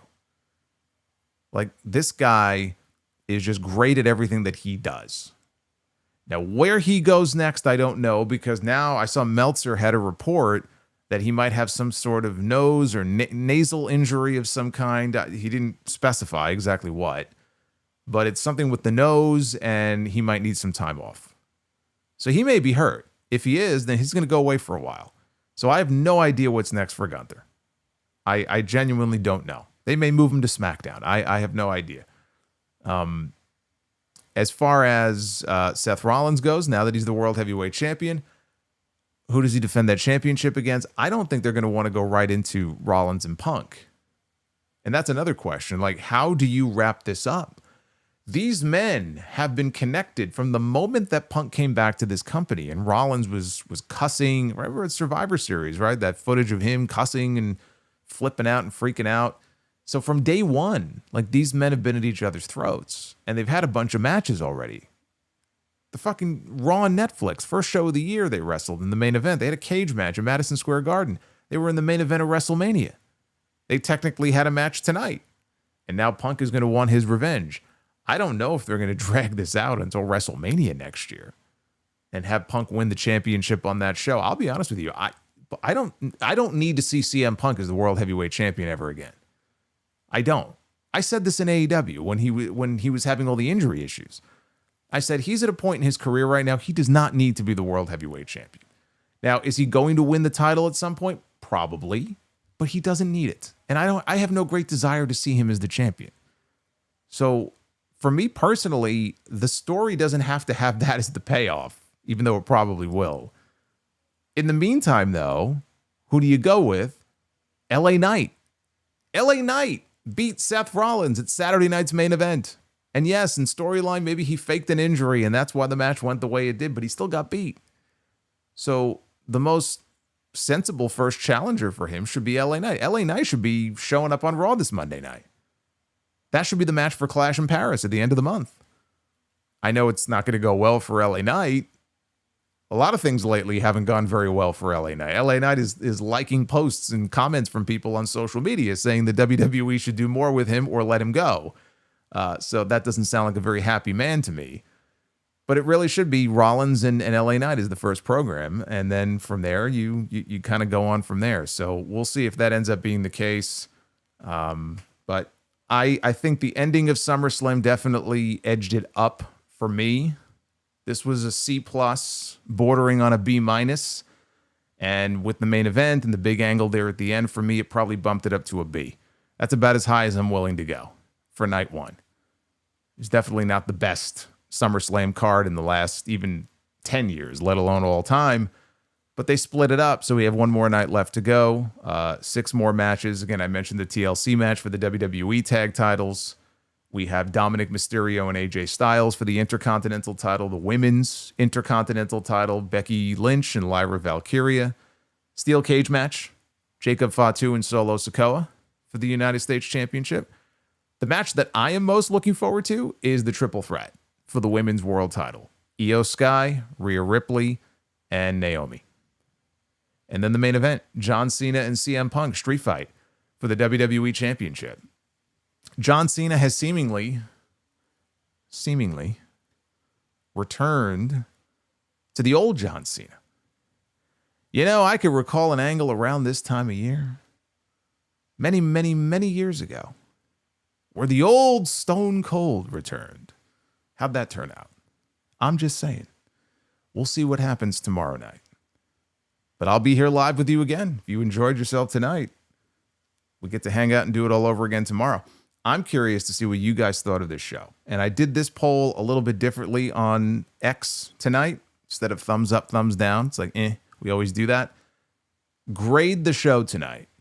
A, B, C, or D. And you could throw up your grades in the chat as well. What did you think of SummerSlam Night 1? A, B, C, or D? Let's see what you guys thought. We got 2,500 votes in. 31.7% give this show an A. 46.4% give this show a B. 15.7% give it a C. And 6.3% give Night 1 a D. So I think we're pretty much in agreement here. I'm willing to go as high as a B, but no more than that. And that is clearly winning the poll so far. This was a B, a solid B player, as Triple H and Stephanie would say back in the Authority days. If you want to vote in this poll, at Solomonster on X is the place to go for that.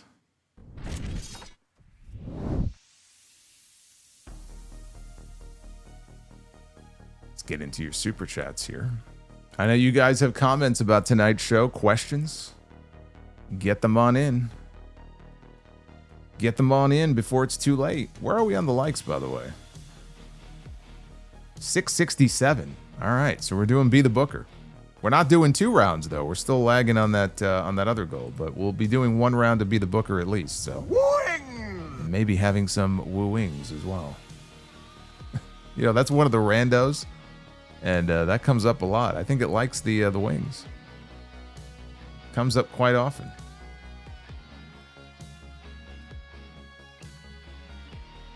All right, let me gather up all of your messages here.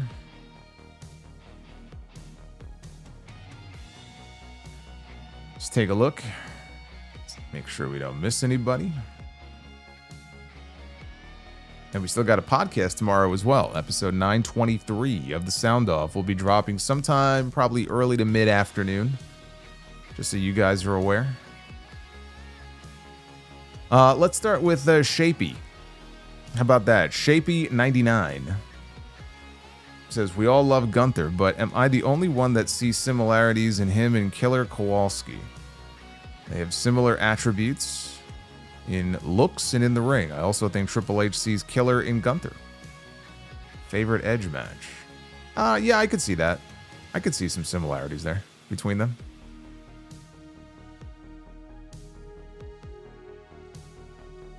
Believe it was Killer Kowalski who took off Yukon Eric's ear, if I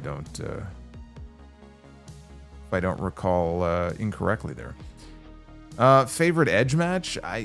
Well, I mean, technically he was part of TLC 2, right? TLC 2 was the best of all the TLCs, so that might be it.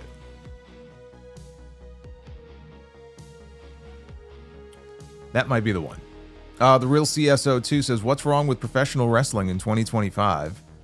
That two of the biggest wrestling companies in the world, and they're both afraid to take any big risks. Well, WWE feels like they don't have to, because they're making money hand over fist, and most people eat up whatever they get fed, so they don't really feel compelled to constantly be taking risks. JDFVA, thank you for the $2. Holiday 197 says, why don't they have more cheating storylines to get mid to upper stars over? I know we had the Rhea Dom Liv storyline. It worked well for Matt Hardy, Lita, and Edge back in the 2000s. You can't do too many of them. You do cheating storylines all the time. I'm going to start to ask questions about, why do you have so many shitty people hired on this roster if everyone's cheating on each other? I mean, you don't want to overdo it. Like you said, they just did it with Dom and Rhea and Liv, so I wouldn't go back to it for a while. Dry Chicken with a pair of super chats says, tonight the Hulk Hogan references will be ending from his super chats. Okay. Also says, well, you know something, brother. John Cena's heel run will go down as the worst heel run in pro wrestling history. Yeah, I don't know about the worst, but Goldberg had a pretty terrible one in WCW back in 2000, but it's not been good. John Scholes with a $10 super chat. Solomonster has my vote for worst booker of the year. Bully Ray beating Zilla for the Crown Jewel Championship. He cheated, brother. Ain't nothing we can do. He had Ricochet. He had Rick O'Shea helping him out. Did not see that one coming. It was a miscarriage of justice is what it was. Havili. Number 2, AJ Styles against Cena, and number 1, Brett and Davey Boy. Yes, that is from the SummerSlam countdown that WWE put together. If you are interested in that type of thing, I will be going through their list and comparing it to my own. Not top 25, but I have a top 10 that I had done a while back. We'll talk about that as well on the Sound Off tomorrow when we'll compare. Dry Chicken says, due to Cena's scheduling, he couldn't do things NWO style. His heel run was the most politically correct thing in pro wrestling history. So he is not a fan. That is well established now. He is not a fan of the John Cena heel turn. Holiday says, who challenges Tiffany next? Could we see a Jade heel turn and she attacks Tiffany on SmackDown? It's what I just talked about before. I think it's very possible. If Jade doesn't turn heel, Alexa and Charlotte are preoccupied, so there's not many options left. Well, if you listen to the podcasts, you would have heard me talking about why I think Becky Lynch, after she loses to Lyra, needs to move to SmackDown. We got Isla. It says, so far, beginning of hour 3 of SummerSlam, show has been mid, sadly. Would love to know what Isla's opinion is now post-main event. Dried Chicken, with CM Punk wearing Fantastic Four colors, I wished Gunther was wearing a green outfit and a silver mask. Says, also, why It's didn't... the amazing Oh. Gunther. Look who it is. Jerry Lawler loves Gunther, the Magnificent. All hail Gunther. As you could hear there at the beginning, Gunther is still a little bit under the weather.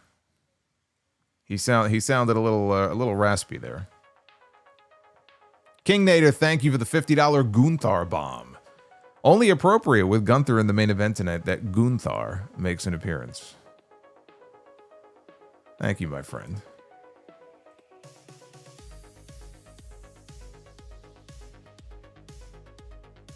But he says, why didn't CM Punk run away with the title belt? You can give me the funniest answer if you want. There's no funny answer. I mean, he could have done what he did after he beat John Cena at Money in the Bank and, you know, left through the crowd. Blow a kiss to Seth Rollins on his crutches on stage and just run through the crowd. I tell you what, as tired as he wasn't running anywhere. Holiday says, with Seth cashing in, I'm hoping we get a swerve with Cena against Cody, but I think we'll get a straight Cody win instead, leading to a Cody-Randy feud. I have no issue with that. Dried Chicken says, CM Punk wins the World Heavyweight title. Seth Rollins, that don't work for me, brother. Mark Hugh the Mark. I guessed the cash-in was happening tonight if the injury was actually a work.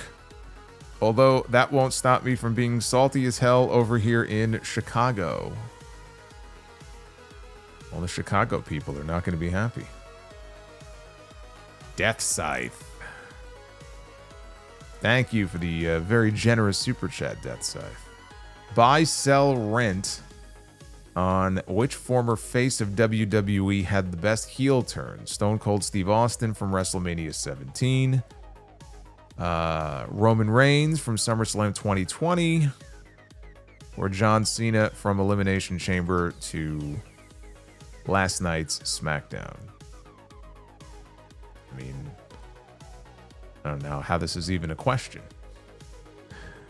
Roman Reigns is obviously the one that I'm buying on. You know, the other two are so hard because... First of all, I'm not convinced that the Cena heel turn is over just yet.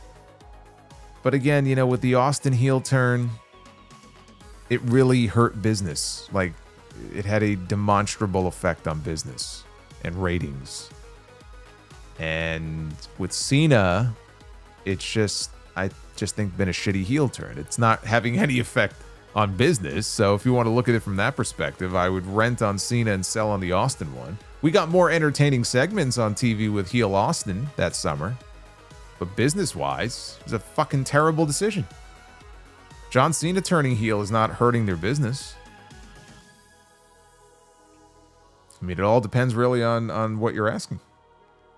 Joseph Stewart says, so are we getting Roman against Seth for the world title at WrestleMania or CM Punk against Seth for the world title at WrestleMania? I would imagine, based on what they did tonight, it would be Punk and Seth. Were you a fan of Raven's faction, Raven's Flock, in WCW? I like the Flock. I didn't love the Flock, but I like the Flock. Remember Billy Kidman used to come out scratching himself? All itchy. Who else was in that faction? Was Saturn part of the Flock?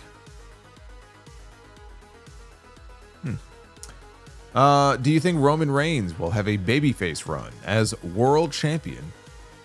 I don't think he needs another run as the world champion anytime soon, but if he ever does win the world title again, yes, I believe it will be as a babyface.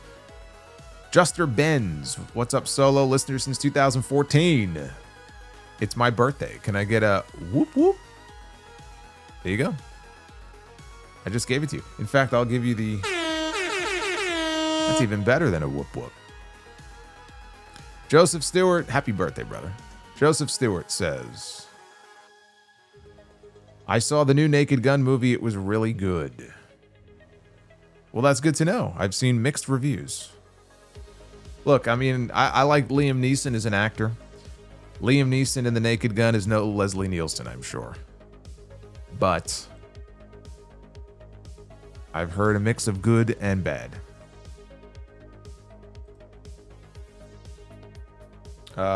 Magnificent Matt. Awful joke of the night. What will happen to Rhea Ripley when she dies? She will die a Rhea. She will die a Rhea. P.S. Please add the ding dongs to be the. That was. Yeah, that was. Stick to your day job, Matt. You will not get over if those are the jokes. The ding dongs though he wants in Be the Booker. Holiday says, what happens to Gunther now after the loss tonight? Perhaps a program with a returning Ilya Dragunov or AJ Styles. Hoping they have a plan for him. His plan may be time off if he's hurt. Supposedly has some kind of nose injury.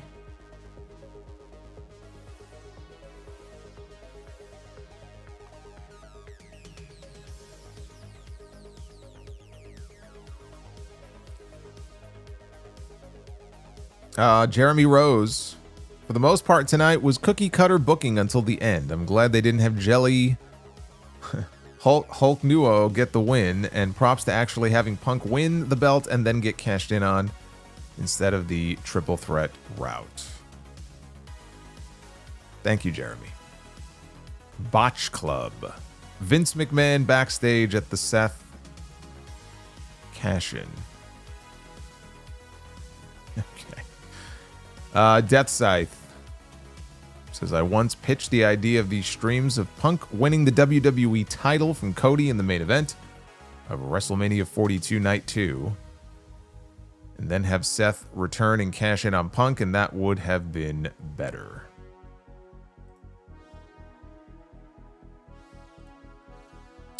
Hey, Rojo Bear. 41. Rojo Bear 24, 41 months of channel membership. What a shit ending. Seth not being on Raw the past few weeks has been a breath of fresh air, and now we're stuck with a mediocre title run. Mediocre title run? He's probably going to be the champion until WrestleMania next year. He's getting a longer run than Jey Uso had.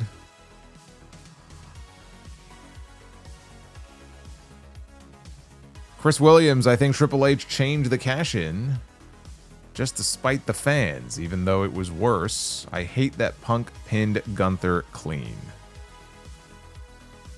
I mean, do you really hate that any more or less than Gunther losing clean to Jey Uso? I mean, this was a much better match than the match that Gunther and Jey Uso had at WrestleMania. I mean, really.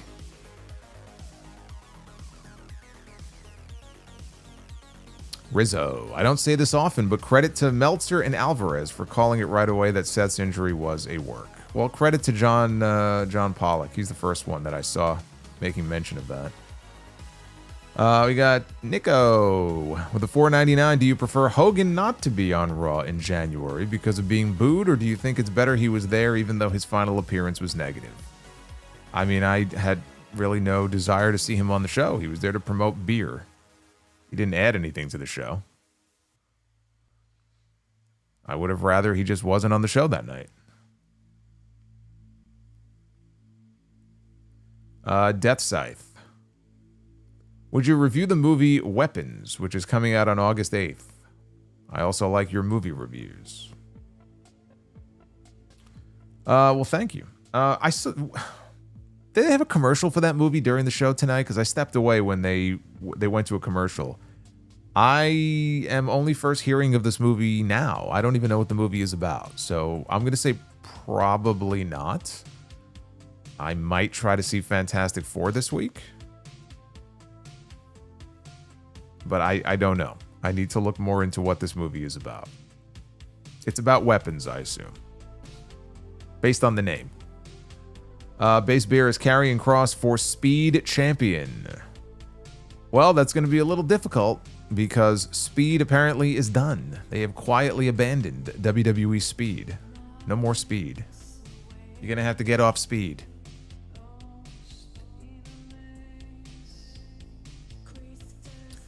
Nico says, where's Yoshi Tatsu? He's in, is he with Pro Wrestling Noah? I remember when Omos was there and having his tag team title run. I think Yoshitatsu was there. I think he was maybe doing some of the translations. Mr. X. Fat Joe been yo-yo losing weight worse than Big Show since 2011. Remember when Big Show came back? Was it 2008? Did that angle with Floyd Mayweather? Like, that was the best physical condition that I have seen Big Show in since he was in WCW.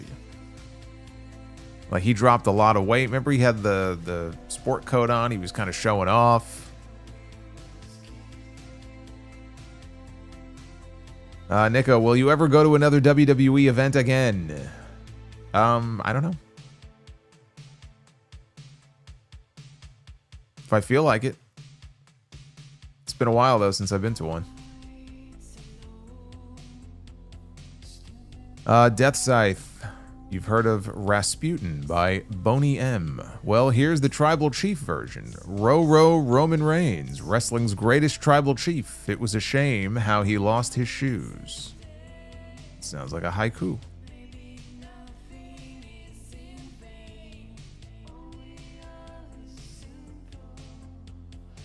Mr. X, what are your thoughts on Linda Hogan after accusing Hulk of abuse?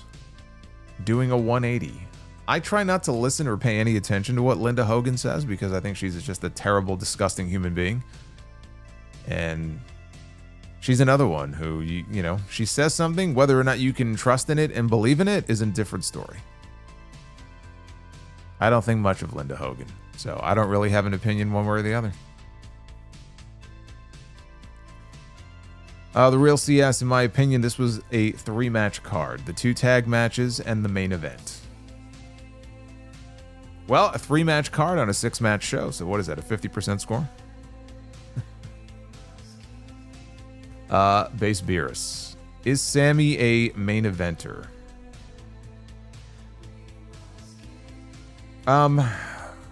If you tell the right story, he can be a more consistent main eventer. Is he the guy that you would build around and put the World Championship on for an extended period of time? No. I don't see him as that guy. Can he get a run as World Champion? Absolutely.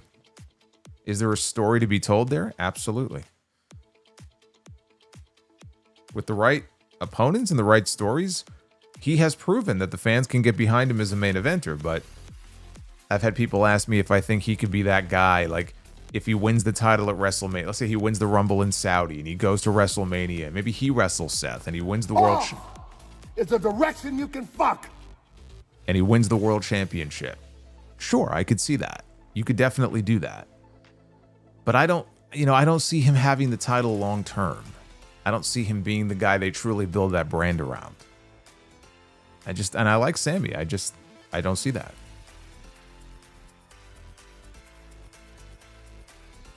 Boots. Some Bliss and Flair vignettes doing things that not friends do, while Randy Newman's You Got a Friend in Me is playing in the background.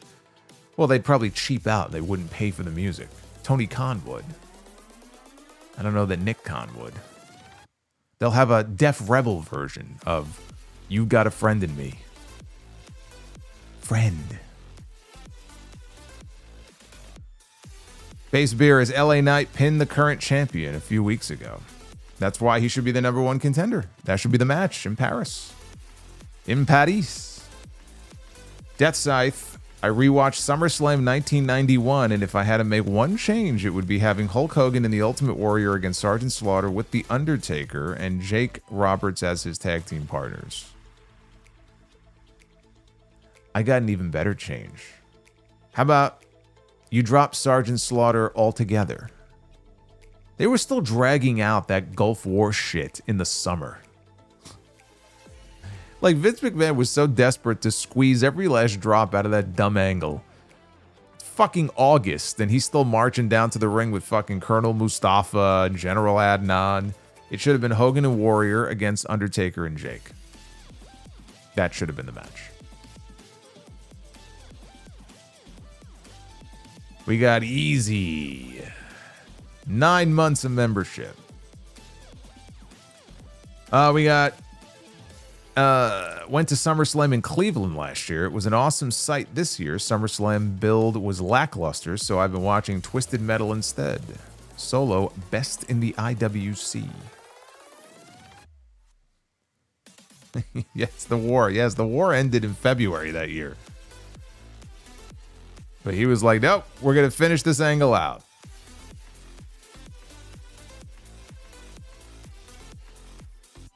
Thank you, Ben. Terrible Dried Chicken. It's Billy the Puppet from Saw. He has given you 3 worst options to choose. Trash the entire WWE office for $5K. Fight Minoru Suzuki for $10, or get a heavy tan like Hollywood Hogan for $2,000. A weird question. That's a very weird question. I will happily trash the WWE offices though for $5,000. Have you ever been to one of those break rooms? They had one in the city I went to many years ago. It's literally a room where you just go. They give you a sledgehammer. You wear your goggles and your hard hat, and they put you in a room. It's like a brick room, and they have various objects in there that you can use and you can break. You know, they'll have a bucket with some shit. They'll have other shit laying around. They'll have one of those, it's not a punching bag, but it's like that, kind of that person. It's like a person, but like you punch it or whatever, you hit it. And you just, there was like a baseball bat and a sledgehammer, and man, I went to town. They have some like old computer equipment, keyboards and monitors and shit. You just break shit. That would be me in the WWE offices. And you pay me? And I get paid? Why wouldn't I do that? Matt Fisher, thank you. No message, just showing love here. 1999 super chat. Yeah. Yeah, some people call them rage rooms. It was totally worth it.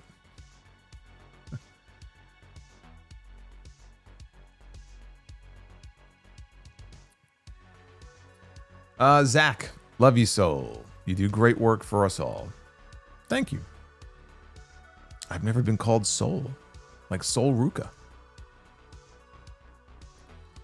Base Beerus, rank the title reigns: Jinder, Swagger, Priest, Uso, and Ray.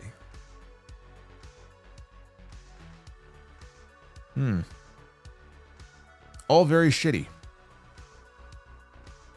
I don't know. I mean, they all kind of blend together in a pile of shit. But I will go with Jey Uso was probably the most over out of all of them. I mean, I know people like Ray, but I mean, Jey Uso would probably be first, like automatically. Even though Damian Priest's run was a little bit longer, right? He went to SummerSlam, right? But he wasn't nearly as over as Jey Uso was. Probably Uso, Priest. God, Jinder probably had the longest run out of all of them. It's terrible. Uso, Priest, Jinder, Swagger, and Ray. Ray was just literally beaten in every match. Like it truly was one of the worst championship reigns of all time. We got Mactub. Rank in order: Savage, Triple H, Hart, Taker, and Lesnar. Rank based on what? That's such an arbitrary thing. Bret Hart, Randy Savage, Lesnar, Triple H, Undertaker. Duff's Vids, I threw a boomerang a few years ago. Now I live in constant fear. You should. What, you threw that thing very far, did you? Terrible Dried Chicken, I am the table and I don't break. Logan Paul. Fuck holding the beers, give me prime bottles. Well, he knows how to promote his shit. I'll tell you that much. Mactub.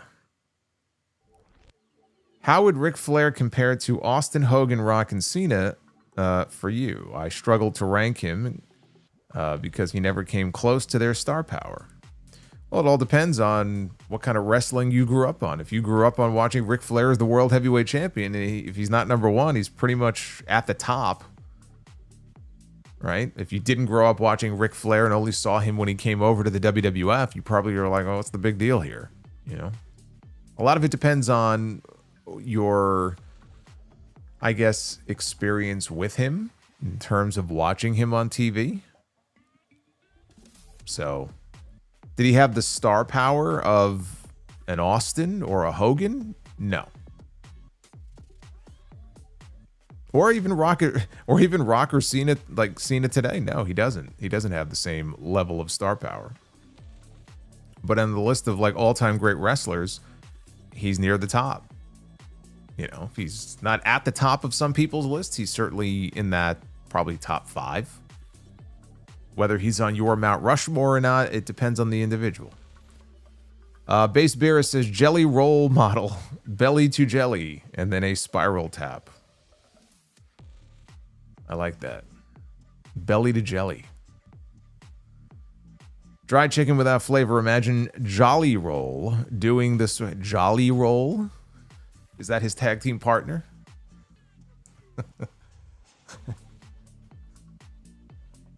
Jelly Roll and Jolly Rancher. Hey, you know, that'd be a great wrestling gimmick. Like back in the 80s. A guy who dresses up as a rancher, but he's always happy. And they call him Jolly Rancher. And then he could be managed by like a female valet, Jeez Louise. Jeez Louise and Jolly Rancher. Man, what a missed opportunity. Alexander says, is Logan the GOAT celebrity / outsider wrestler ever? I mean, he's the only one to actually commit to it even on a part-time basis. So kind of, I mean, if you are looking at it in terms of his in-ring output, then the answer is yes. Who else would even really be in that category and has done that? There are celebrities they brought in that have meant more in terms of generating, income or generating business for them, box office.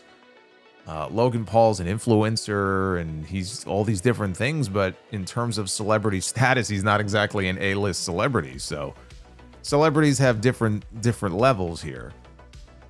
But he's had so many matches. He's not full-time, but he's part-time and he's quite good at what he does. And so, yes, I would say the answer is yes. Death Scythe, $13 super chat. If I had to choose, what are the top 3 wrestling theme songs? It would be Real American at number 1, Rick Rude's WCW theme at number 2, and Demolition's theme at number 3. I would flip Demolition and Rick Rude, but those are some fine choices right there. Duff's Vids. Yesterday, my girlfriend asked me to pass her lipstick, but I accidentally passed her a glue stick. She still isn't talking to me.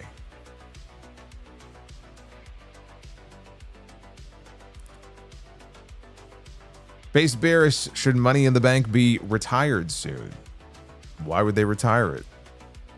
They still do tremendous business with it. I wish they would. But if I were running it as a business and I had the option of ditching it or keeping it, I'd probably keep it too. Also, CM never lost the big gold. Y2J won it in the scramble. That's right. He got beat up, didn't he? He got beat up backstage. Bobby's World gifted 5 channel memberships. That's amazing. Thank you, Bobby. Man, Bobby is just spreading his seed. He's produced 5 new children here on the channel. We have 5 new family members. Dry Chicken says WWE needs to start calling up more guys from NXT. They could use somebody on SmackDown right now, like a Jordan Grace or someone like that. And I do think either an Ethan Page or Ricky Saints in the not too distant future should be on the main roster. Azure or Azure. $20 super chat. Thanks for your review. You're very welcome. I hope you enjoyed it. I had fun with it. The Boss Mo Jackson, $1.99. What's up, my brother Solomonster? What's up, Boss Mo Jackson? It's good to hear you here on this channel for a change. Nico Feliciano, the general product placement during the main event. Yeah, you know, they had the LED barricades and the LED ring posts. And they were advertising the general insurance. Dried Chicken says, give us Ethan, Oba, Trick, Ricky, Tony D, and Lexus. Lexus? Are you really clamoring for Lexus King on the main roster? Oba is going to be a big player on the main roster. Trick will be too because they like him. Ricky should be. Tony D. There's a place for him. I won't say he's going to be a main event player for them, but... And I think Ethan will do well also. Very good talker. Very good heel. William Valencia with a $20 super chat. With possible future matches for Rollins such as Knight, Punk, Gunther, Roman, and even Jay, what's the end game for Rollins' title run? I go back to that Seth and Sami promo and feel Sami takes the title at WrestleMania. I mean, that's what I was thinking, although you would watch what happened at the end of SummerSlam and think that maybe they're building to Seth and Punk in Mania, but if not Seth and Punk, then Seth and Sami I think is probably the story to tell. Sami would have to win the Rumble in Saudi first. It would make more sense for him to win the Rumble, given where it is, instead of him winning, you know, the Elimination Chamber. So I think that's probably the direction. We got King Nader with the $50. I gotta give him one more time because that is just probably the biggest one of the night so far. Thank you, King Nader. He is indeed the king tonight. Ryan Cook.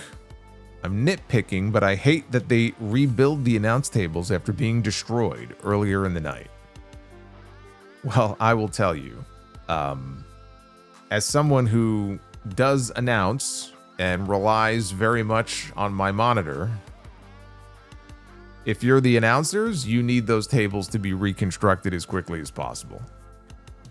You know, people don't, they sometimes forget, like, if you're an announcer, it's not just about looking up and narrating what they're seeing. Like, you need to be watching what everybody else at home is watching, and there's a delay. It's only a few seconds, but there's a delay. So I need to be looking at the monitor and not looking at what's happening here and be narrating something that hasn't happened yet for the people at home. So you kind of have to reconstruct those tables as quickly as possible. Duff's Vids, what do you call a tent full of lesbians? Finger hut.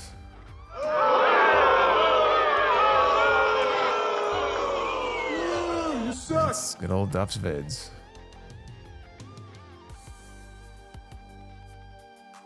Carry Mix.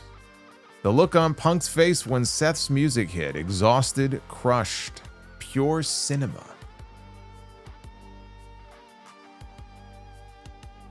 Oh, he knew what was about to happen. There's nothing he could do about it.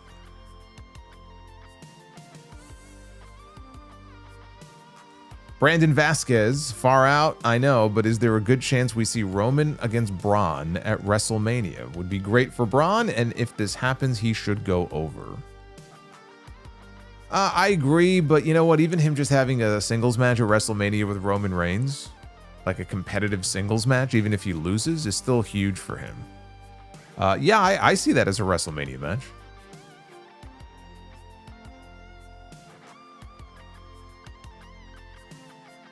Bender McSimpson, so CM Punk is the new John Cena. Sell for 20 minutes, 5 moves of doom, hit the finish, and win. Leave it to Punk to give Gunther a boring match. Well, I mean, look, the style they worked is not going to be... It's not the most exciting, dynamic match. Not everybody's going to be a fan of it. I enjoyed the match. I felt like the slow pace at the beginning, they paid it off well there at the end. Does CM Punk need to be wrestling 30 minutes, though, in a singles match? At this point, he doesn't. he doesn't. I know he was selling that he was exhausted, but he was tired. Gunther, I felt like he could go for another 10-15 minutes if he wanted to. We got our friend Hugh. Hugh G-Rection is joining us tonight. He's very excited. Triple H should have sledgehammered and pedigreed.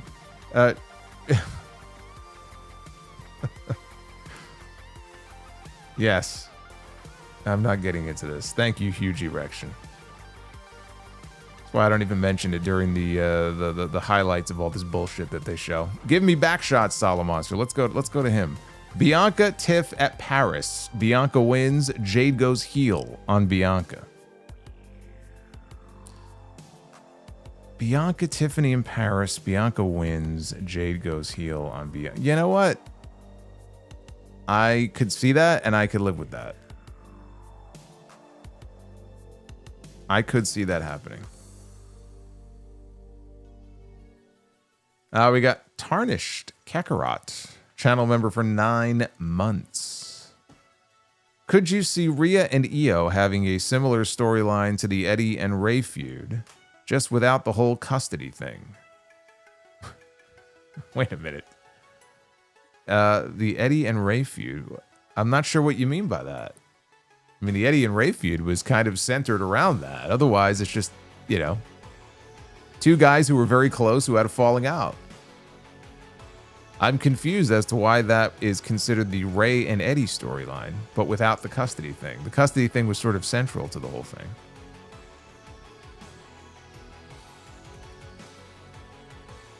Jeremy Rose with the 22. In my opinion, this has to end with Punk beating Seth for the title at WrestleMania, possibly Hell in a Cell or some type of stipulation to end up long feud. Doubt they go.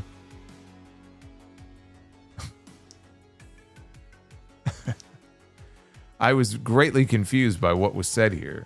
It says, doubt they go fog collar. Obviously, he means dog collar, but I was wondering what exactly is a fog collar match? However, how do they delay it until WrestleMania? Does Seth refuse to let Punk get shot? Jeremy, were you in a rush typing this? Does Seth refuse to let Punk get shot until then? I mean, this has escalated very quickly here. I would assume Seth would be the one doing the shooting. I don't know. I mean, look, there are storylines before that have started at SummerSlam and have paid off at WrestleMania. Daniel Bryan and The Authority is one. Lex Luger and Yokozuna, they had a match at SummerSlam for the title where if Luger didn't win, he would never again get a shot. And he had to go on to win the Rumble to get around that.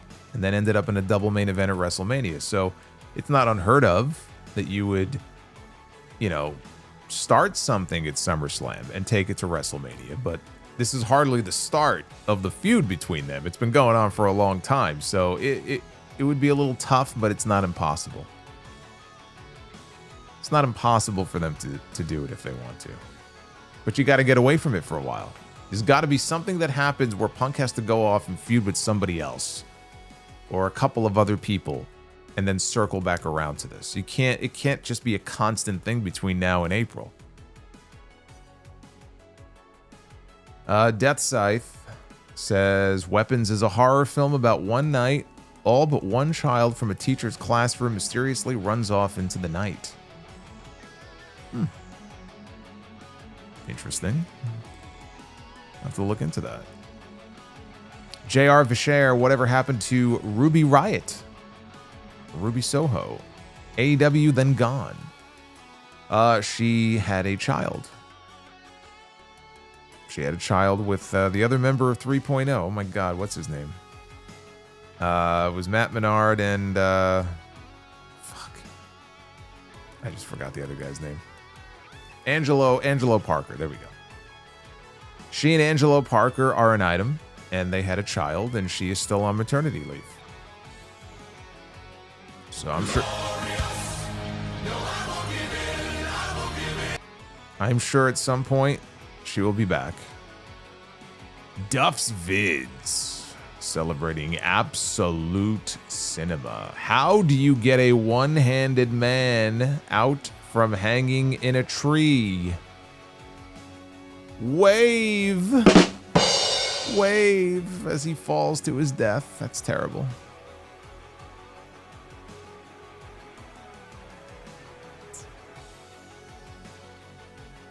Or you could shoot him. Jace, in your opinion, how long should a run with the title should it be to be considered as a real run with it? What's the minimum? I don't know that there's necessarily a minimum, but to me, I mean, you get a run with the title if it's like, for me personally, I would say minimum 90 days. So 3-month minimum. That's like a run. But I mean, there really isn't any set minimum.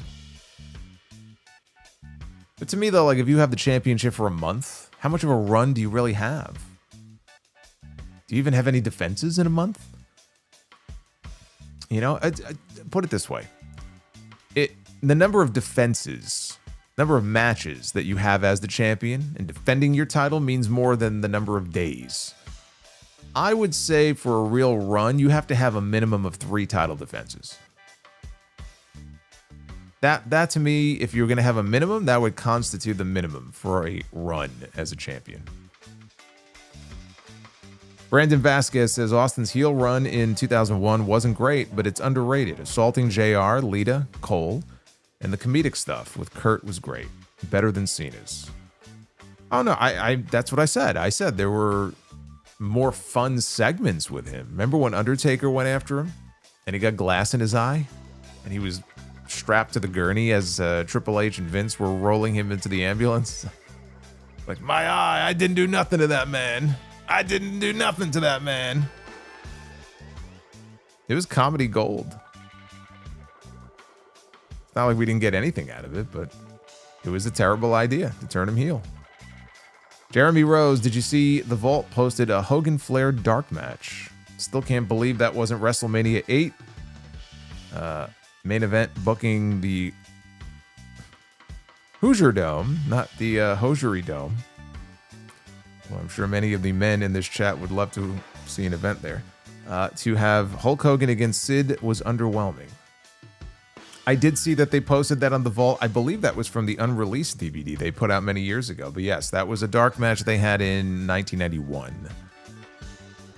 It is very weird to see Flair come out and then Hogan comes out and they both have their respective belts. So you see the big gold belt and the winged eagle belt in the ring at the same time. Like, that's rare. That's rare.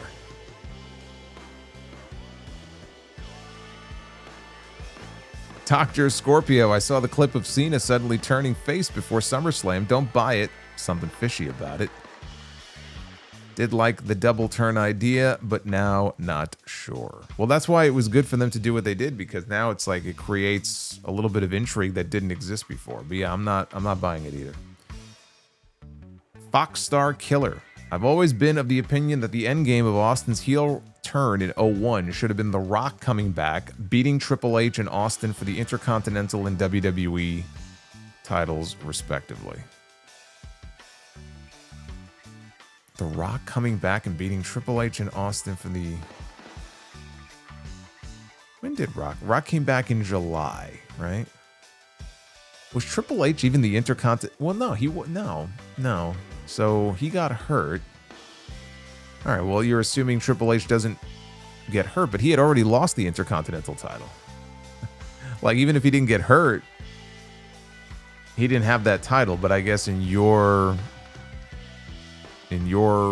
creative, he would have continued to reign with the IC title, and then Rock just... So what, Rock ends up a double champion? Like, I don't really like that.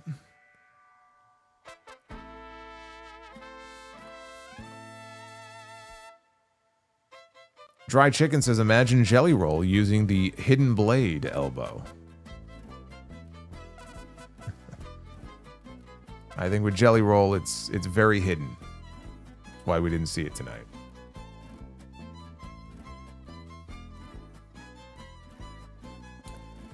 Base Beerus says, crazier moment, Boss Man hanged or Vince McMahon limo explosion. I think Boss Man hanging is the craziest thing in WWE history. Visually, yeah, it was... They did a very good job of making that look realistic. That was... Like, imagine you're sitting in the front row and you see that. The Boss Mo Jackson, $4.99. I was on JD and Jesse's channel earlier, but I'm going to try to support all of you guys as much as I can. I have COVID, so SummerSlam is my plan for this weekend. Well, that's shitty. I'm sorry to hear that. Feel better.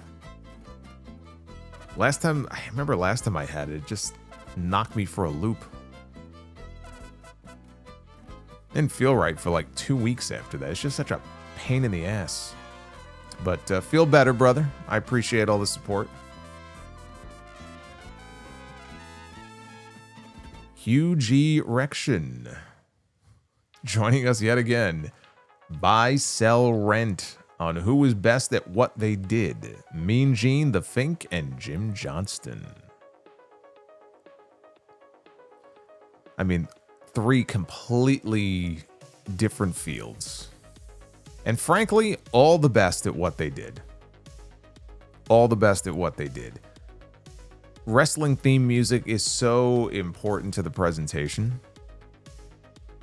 I'm inclined to buy on Jim Johnston, but I can't answer this because, you know, Mean Gene did such a great job at guiding those interviews and, you know, asking the right questions, reacting to them, making things just feel more special than they would if it was somebody else maybe doing the interview.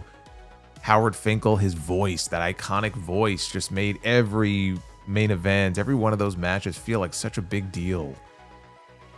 They all played a very important role. I can't answer that question.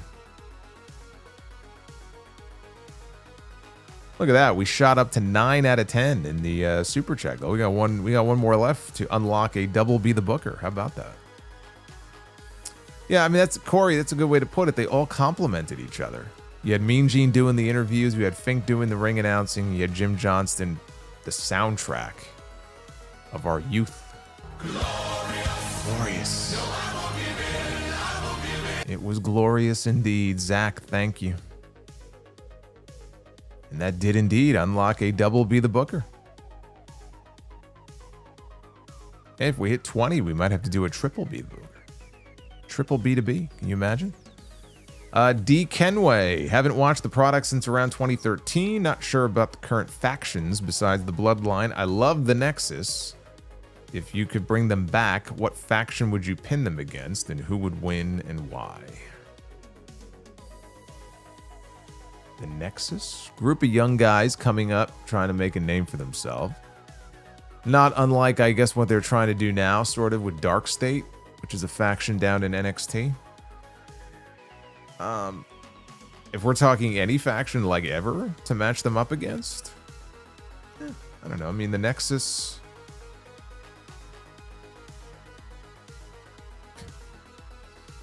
Imagine the Nexus trying to attack DX in 98. These guys would bury them on the microphone six ways to Sunday. They would just get absolutely buried. Yeah, the Nexus, though, I mean, just think about what they came in and did. They can kind of attack anybody. You know what? The Nexus and the Shield.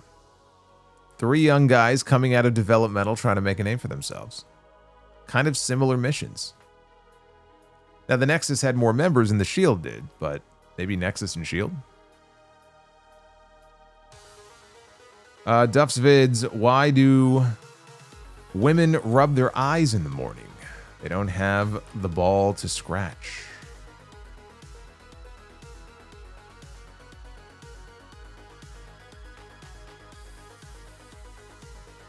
J.L. Grados, thank you for the $1.99.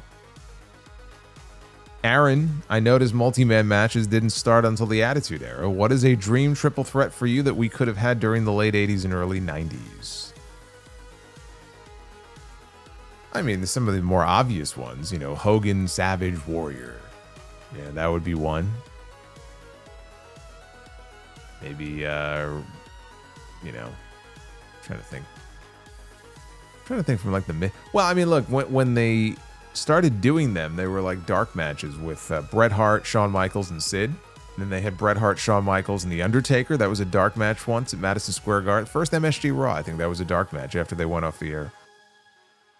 But back in the day, yeah, I mean, like Hogan, Savage, Warrior would have been one. You know, the three ultimate baby faces or heel, if we're talking like Macho King. I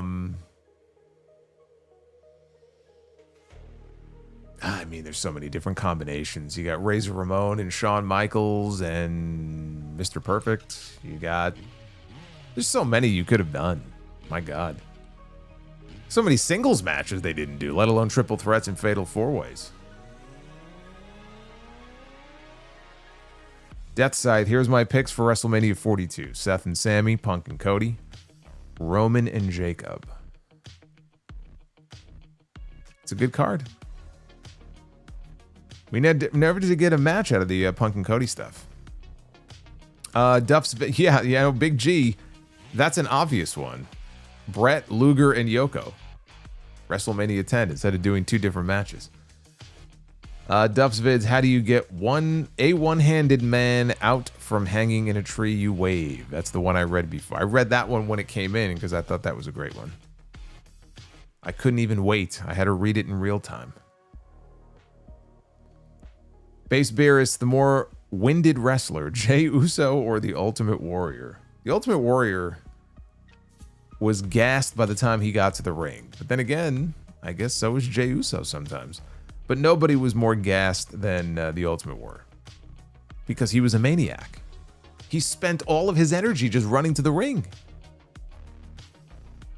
He was blown up before the bell rang.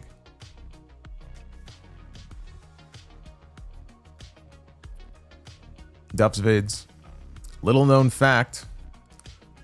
Before the crowbar, crows drank at home.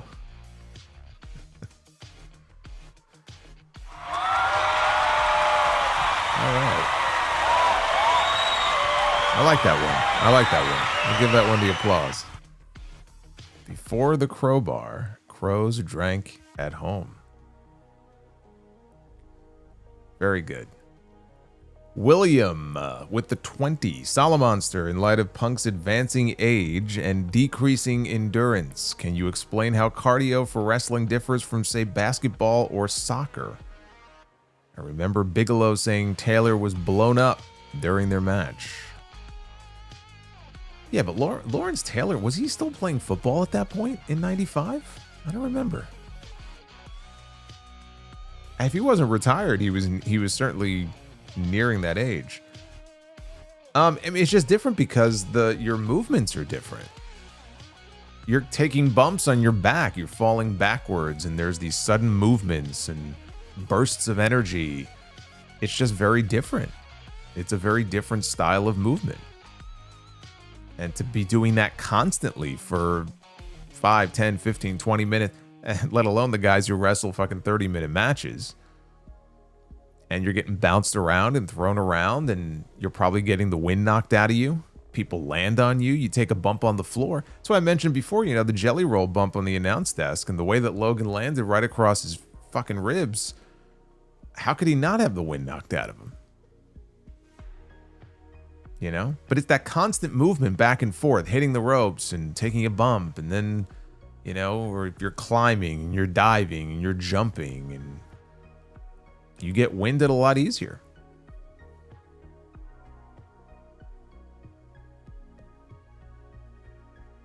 Yeah, LT retired in 93, so I mean, at that point, I'm not surprised that he looked like he was near death at the end of that match.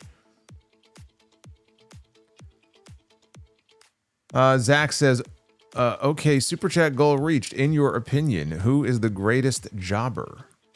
Well, it's really, for me, it's one of two people. I'm inclined to go Iron Mike Sharp. I was always very entertained by Iron Mike Sharp. And you knew when you were watching an Iron Mike Sharp match because he would always scream. If you would hit him. I'm always making noise. I want to say Iron Mike Sharp, but right behind him, I got Barry Horowitz. All right, gotta give yourself a pat on the back. Good old Barry Horowitz. Scumdog, 420 with the 20, donating for bonus Be the Booker. Well, Scumdog, I have got some news for you. You have helped unlock a bonus round of Be the Booker. Duff's Vids, did you hear about the Italian chef with a terminal illness? He passed away. Can only do so much. Now he's just a pizza history.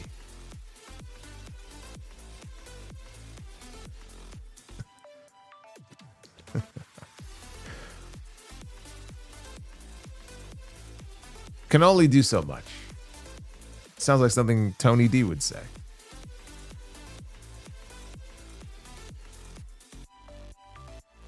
Hey, Zach just became a channel member.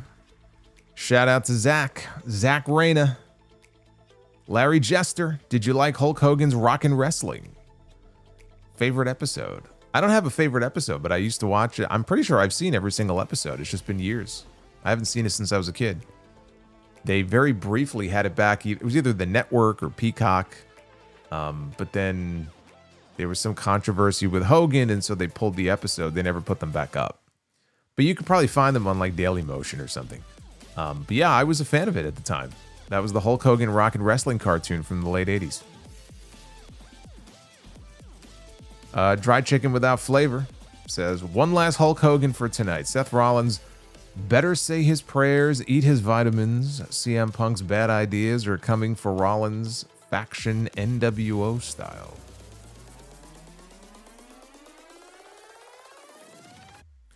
Thank you, Dried Chicken. I think that the vitamins that Seth eats better not be the ones that Hogan ate during his run, because they actually test now. But thank you very much for the super chat. Oh, man. The Gates of Agony are pretty good jobbers. Yeah, Ricochet just got his new crew together, and they didn't even make it out of the first round of the tag team title tournament.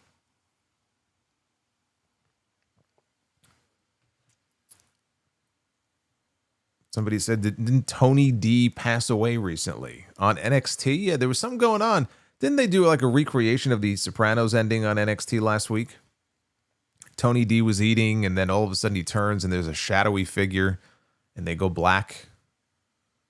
And then Boots in the chat says, now he's a gabagool. Ah, love you, Boots.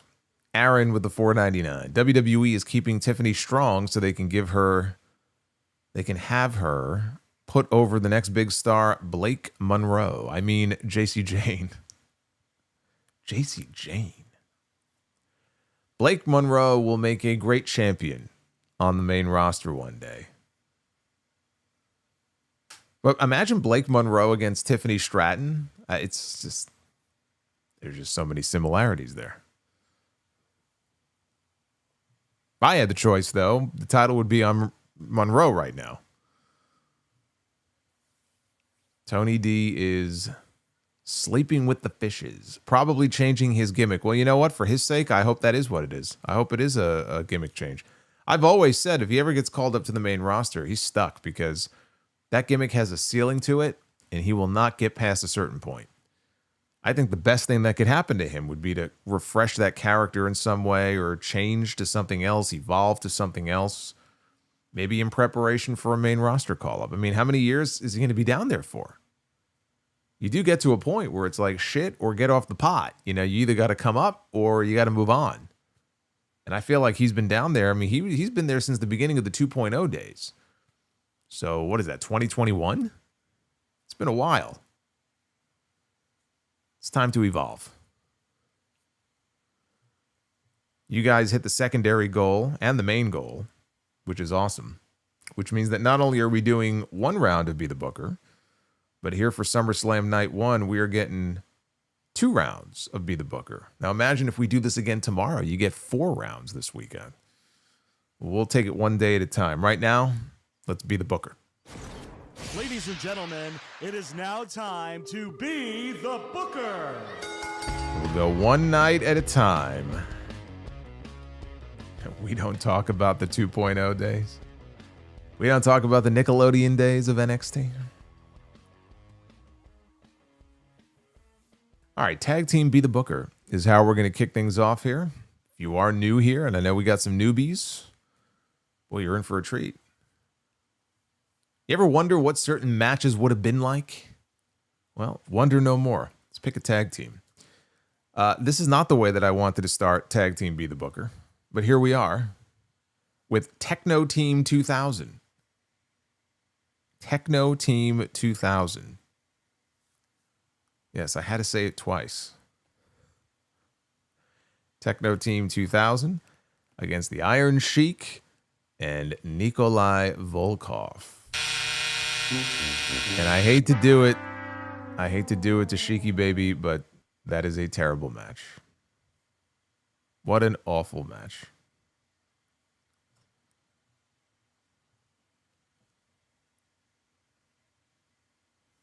Women's Be the Booker. We have Wendy Richter, the former WWF Women's Champion. Timeless Toni Storm. Still looking for her. One of the big stars on that WrestleMania card in 1985. Wendy Richter is going to take on Zarya. Wendy Richter and Zarya. Clash of generations here. Come on, man. We need like a really fun match. We got to have a really good, really fun main event here. Come on. We got 800 likes. Come on. This is a big night. All right. My God, look how pale this man is. Looks like a ghost. It is Sheamus. He's very white indeed. Sheamus is here. In the main event, somewhere where he hasn't been in a very long time. But he's back there tonight.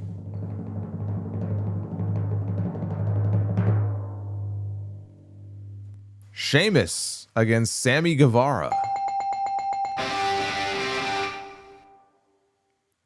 Man, Sammy's gonna be he's gonna be feeling this beat down. He's gonna be eating a brogue kick. But I do believe that those two guys would have a very good match. But he is losing to a brogue kick. It cannot end any other way. I'm sorry. 2 out of 3. All right, no clean sweep, but guess what? Because you guys did it. You guys unlocked a second round. So I give you the sonic chime as we move on now to round number 2. And this time we are going to add stipulations to these matches. This is like our SummerSlam Night 2, basically, where it's mostly gimmick matches. The great white. That's right, he is. He's very white.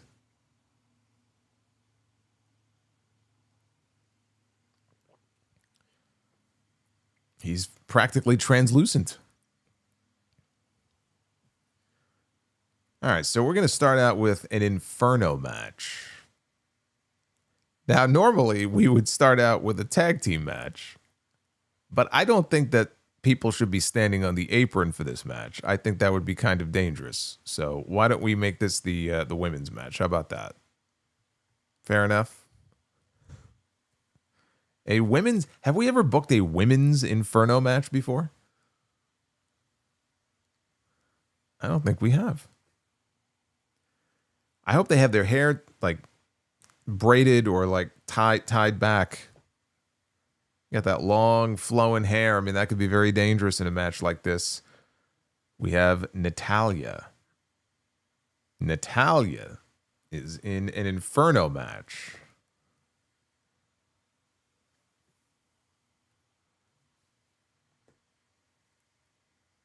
Against Sonya Deville. Natty and Sonya in an Inferno match. No, thank you.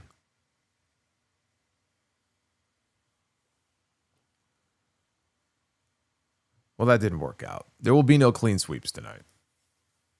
That much we know. Uh-oh. We have Tony Khan's dream match. The toys are out, and Tony Khan is going to book a dream tag team match. Now, I'll tell you what we're going to do for this. We're actually going to do this a little bit differently. Because it's Tony Khan's dream match, we're going to pick 4 guys individually. So basically, we're creating 2 makeshift tag teams. And that will be the Tony Khan Dream Tag. Look how happy he looks. This will be the Dream Tony Khan Tag Team match. You think Tony Khan is going to buy the new Hulk Hogan LJN that Target is selling? And somebody sent me a link. I guess they restocked for the second pre-order. And as soon as I clicked the link, it was already sold out again. So anyway, that's how this is going to work. It's very exciting here. Tony Khan's Dream Tag Team match. Okay. Bruno Sammartino. Don't forget the $400,000. So, oh yes, no. It's a dream match. Come on, this is at least $800,000. This is an $800,000 dream tag team match. Ant says, "Wait, it must be an all-star match." Okay. So this is an $800,000 all-star dream tag team match. And Bruno Sammartino is in it. And Bruno's tag team partner is going to be Tony D'Angelo. Had your opponent whacked. Choose again, carefully. And all you guys told me that Tony D was dead. He's alive and well. Well, I'm going to choose again because I hadn't picked my opponent yet.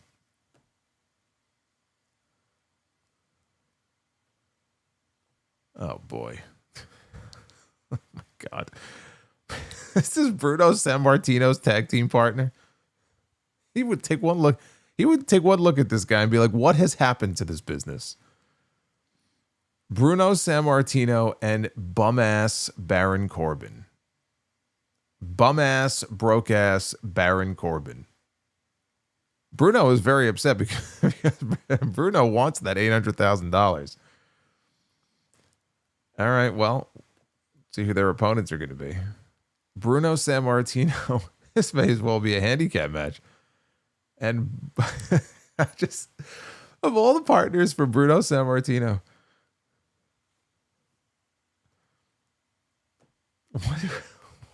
what is good? Okay, so now the stipulation has evolved a little bit. This is now Tony Khan's $800,000 all-star dream triple threat. I can't even say the entire stipulation. Let me see if I can get this right. Okay. It is Tony Khan's $800,000 all-star dream tag team triple threat.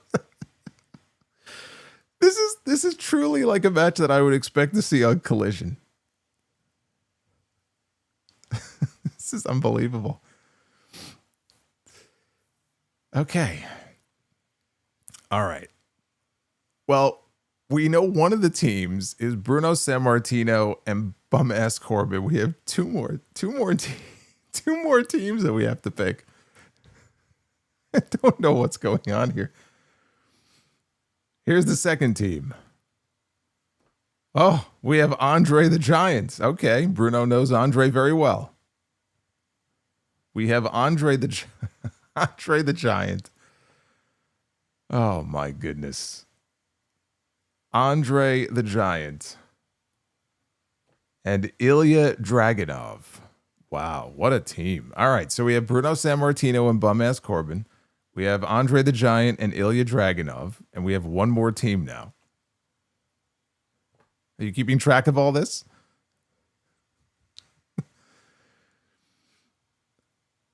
We have Kane. Former WWF champion Kane. Look at him with that title that he had for one day. And Kane's partner, in this dream tag team match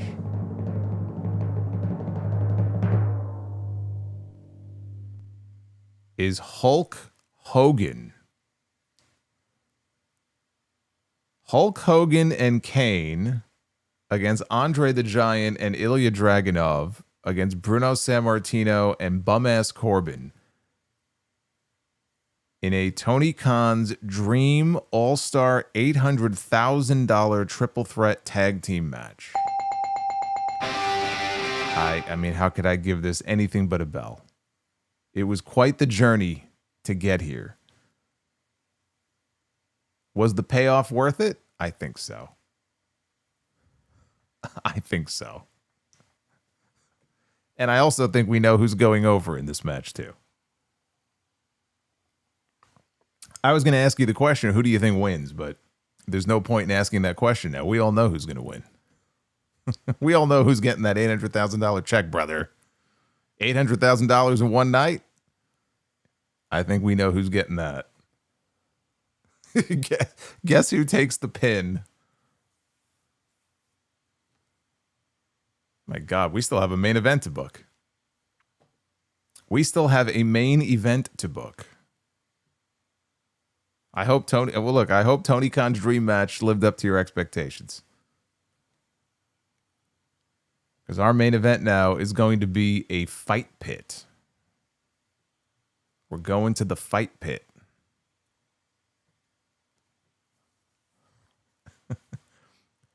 Bo Hogan's creative control extends here into Be the Booker.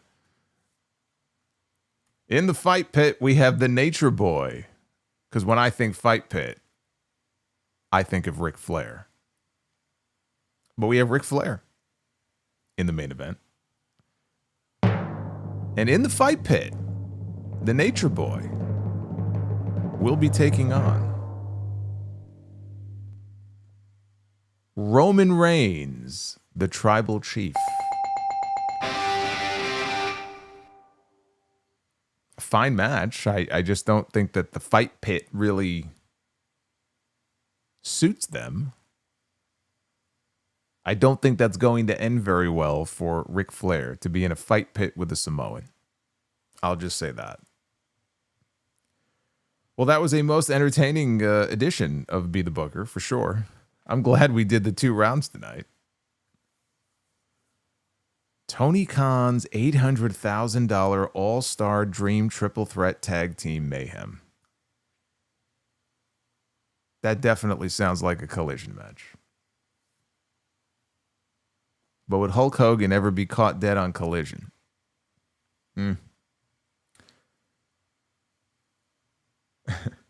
Base Beer, it says Ho-Kane. All the Hulkamaniacs and all the Canaanites uniting as one.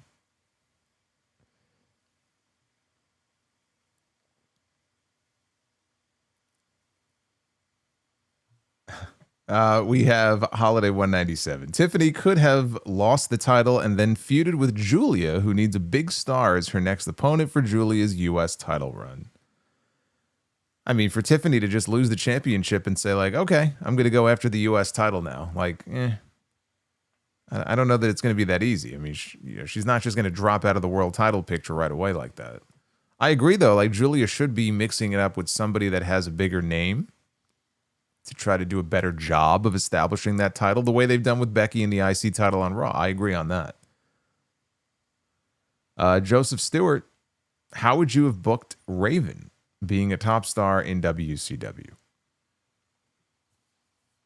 I mean, I would have booked him in a similar way to, how Paul Heyman did in ECW. I mean, I would have done more with him on the microphone. I would have protected him more and given him more wins. People think it's like, it's not rocket science. If you want to try to book somebody as a main event player that people will look at as having that level of credibility, like, it won't work with everybody, but the key is to protect them. Don't overexpose them. Accentuate their strengths, whether if it's in the ring, if it's on the microphone, personality-wise, and feed them wins. Make them dominant. I'm not even saying they have to go on a Goldberg undefeated streak, but like if you can show the audience that this person is important in some way, you have a much better chance of the audience buying in and saying, okay, you know what? This guy's a big deal. When he comes out, when she comes out, like, this is special. This is not just another person. That's what I would have done with Raven if I wanted to push him as a main eventer.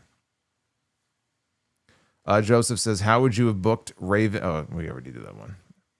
Just rereading the same shit now. Dried Chicken says, since Sheamus does the 10 beats, is mayonnaise an instrument? I don't think I understand that. Is mayonnaise an instrument? I'm confused. Joseph Stewart, were you a fan of the King Booker gimmick? I was not. No. Were you a fan of Test versus Shane McMahon at SummerSlam? Yes, I was. I think that's actually a very underrated match. Do you know why they put the WWF title on Kane at King of the Ring in 1998? Yes. To pop a big rating on Raw the next night, which they did. That might have been the first night they ever did a 6.0 quarter hour. Base Beerus says, Ho Kane. Yes, that was the tag team. Solo never watched SpongeBob. Is that where the mayonnaise joke comes? Yeah, I never watched SpongeBob. I'm out of that demographic. I know the song. Are you ready, kids? Aye, aye, Captain. I can hear you. Yes, I know the song, but I've never watched SpongeBob before. I did see, though, the video of Io Sky and Jimmy Hart meeting SpongeBob. Io and SpongeBob met for the first time this weekend. We have got... What do we have here? Now, these are the final ones. Terrible Dried Chicken says, Bruno and Corbin against Andre and Dragunov against Kane and Hogan. Team commentary. Solomonster, JD, and Jimmy Hart. Solomonster, JD, and Jimmy Hart as the announce team. Hogan uses his creative control clause. That would be quite the match. Joseph Stewart, do you remember at the end of 1999, WWF showed clips on what happened in 99 and it ended paying tribute to Owen Hart? Like a year in review? I don't. Base Beerus, I was thoroughly surprised and impressed that you recited Sexy Book the other night. You can use the sound bites for Be the Booker. That's a great song. Joseph Stewart, did Batista and Booker T not get along? For one moment in time, they sure didn't.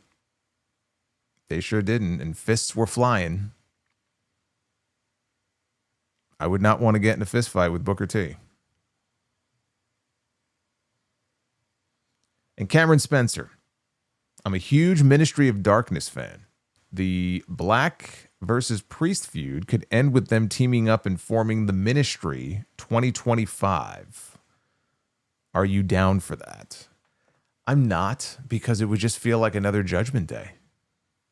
That's how the Judgment Day started out. It was kind of this like spooky type of goth faction, and Priest already did that.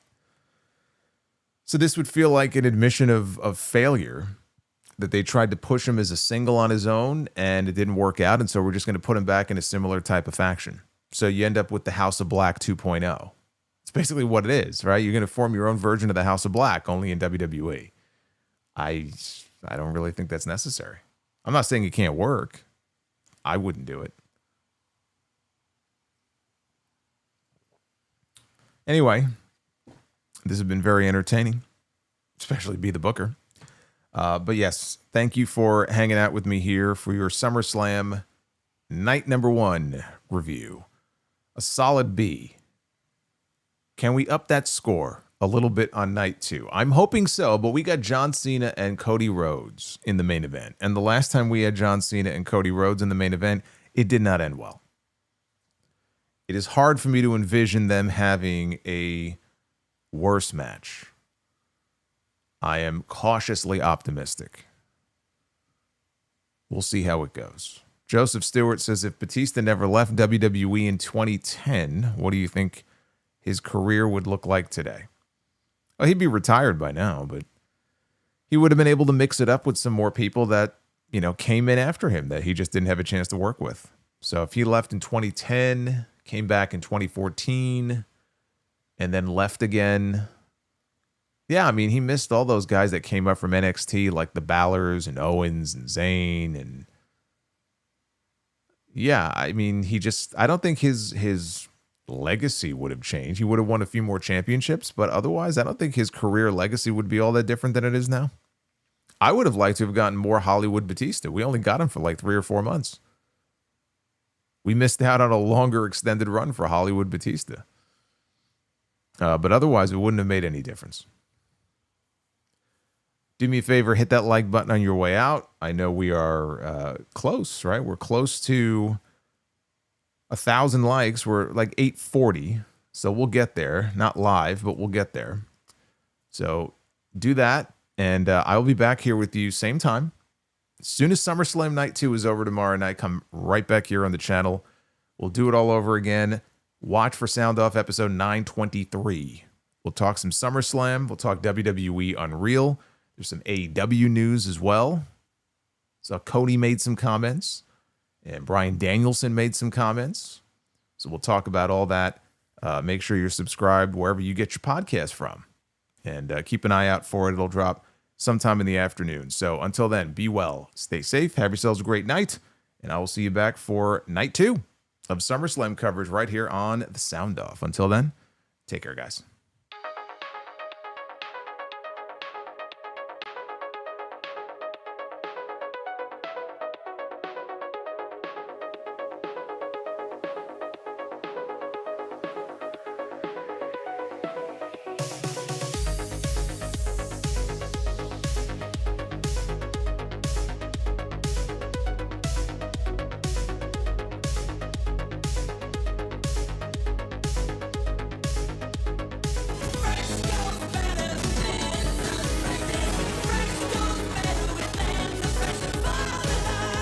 Mentos, the fresh maker.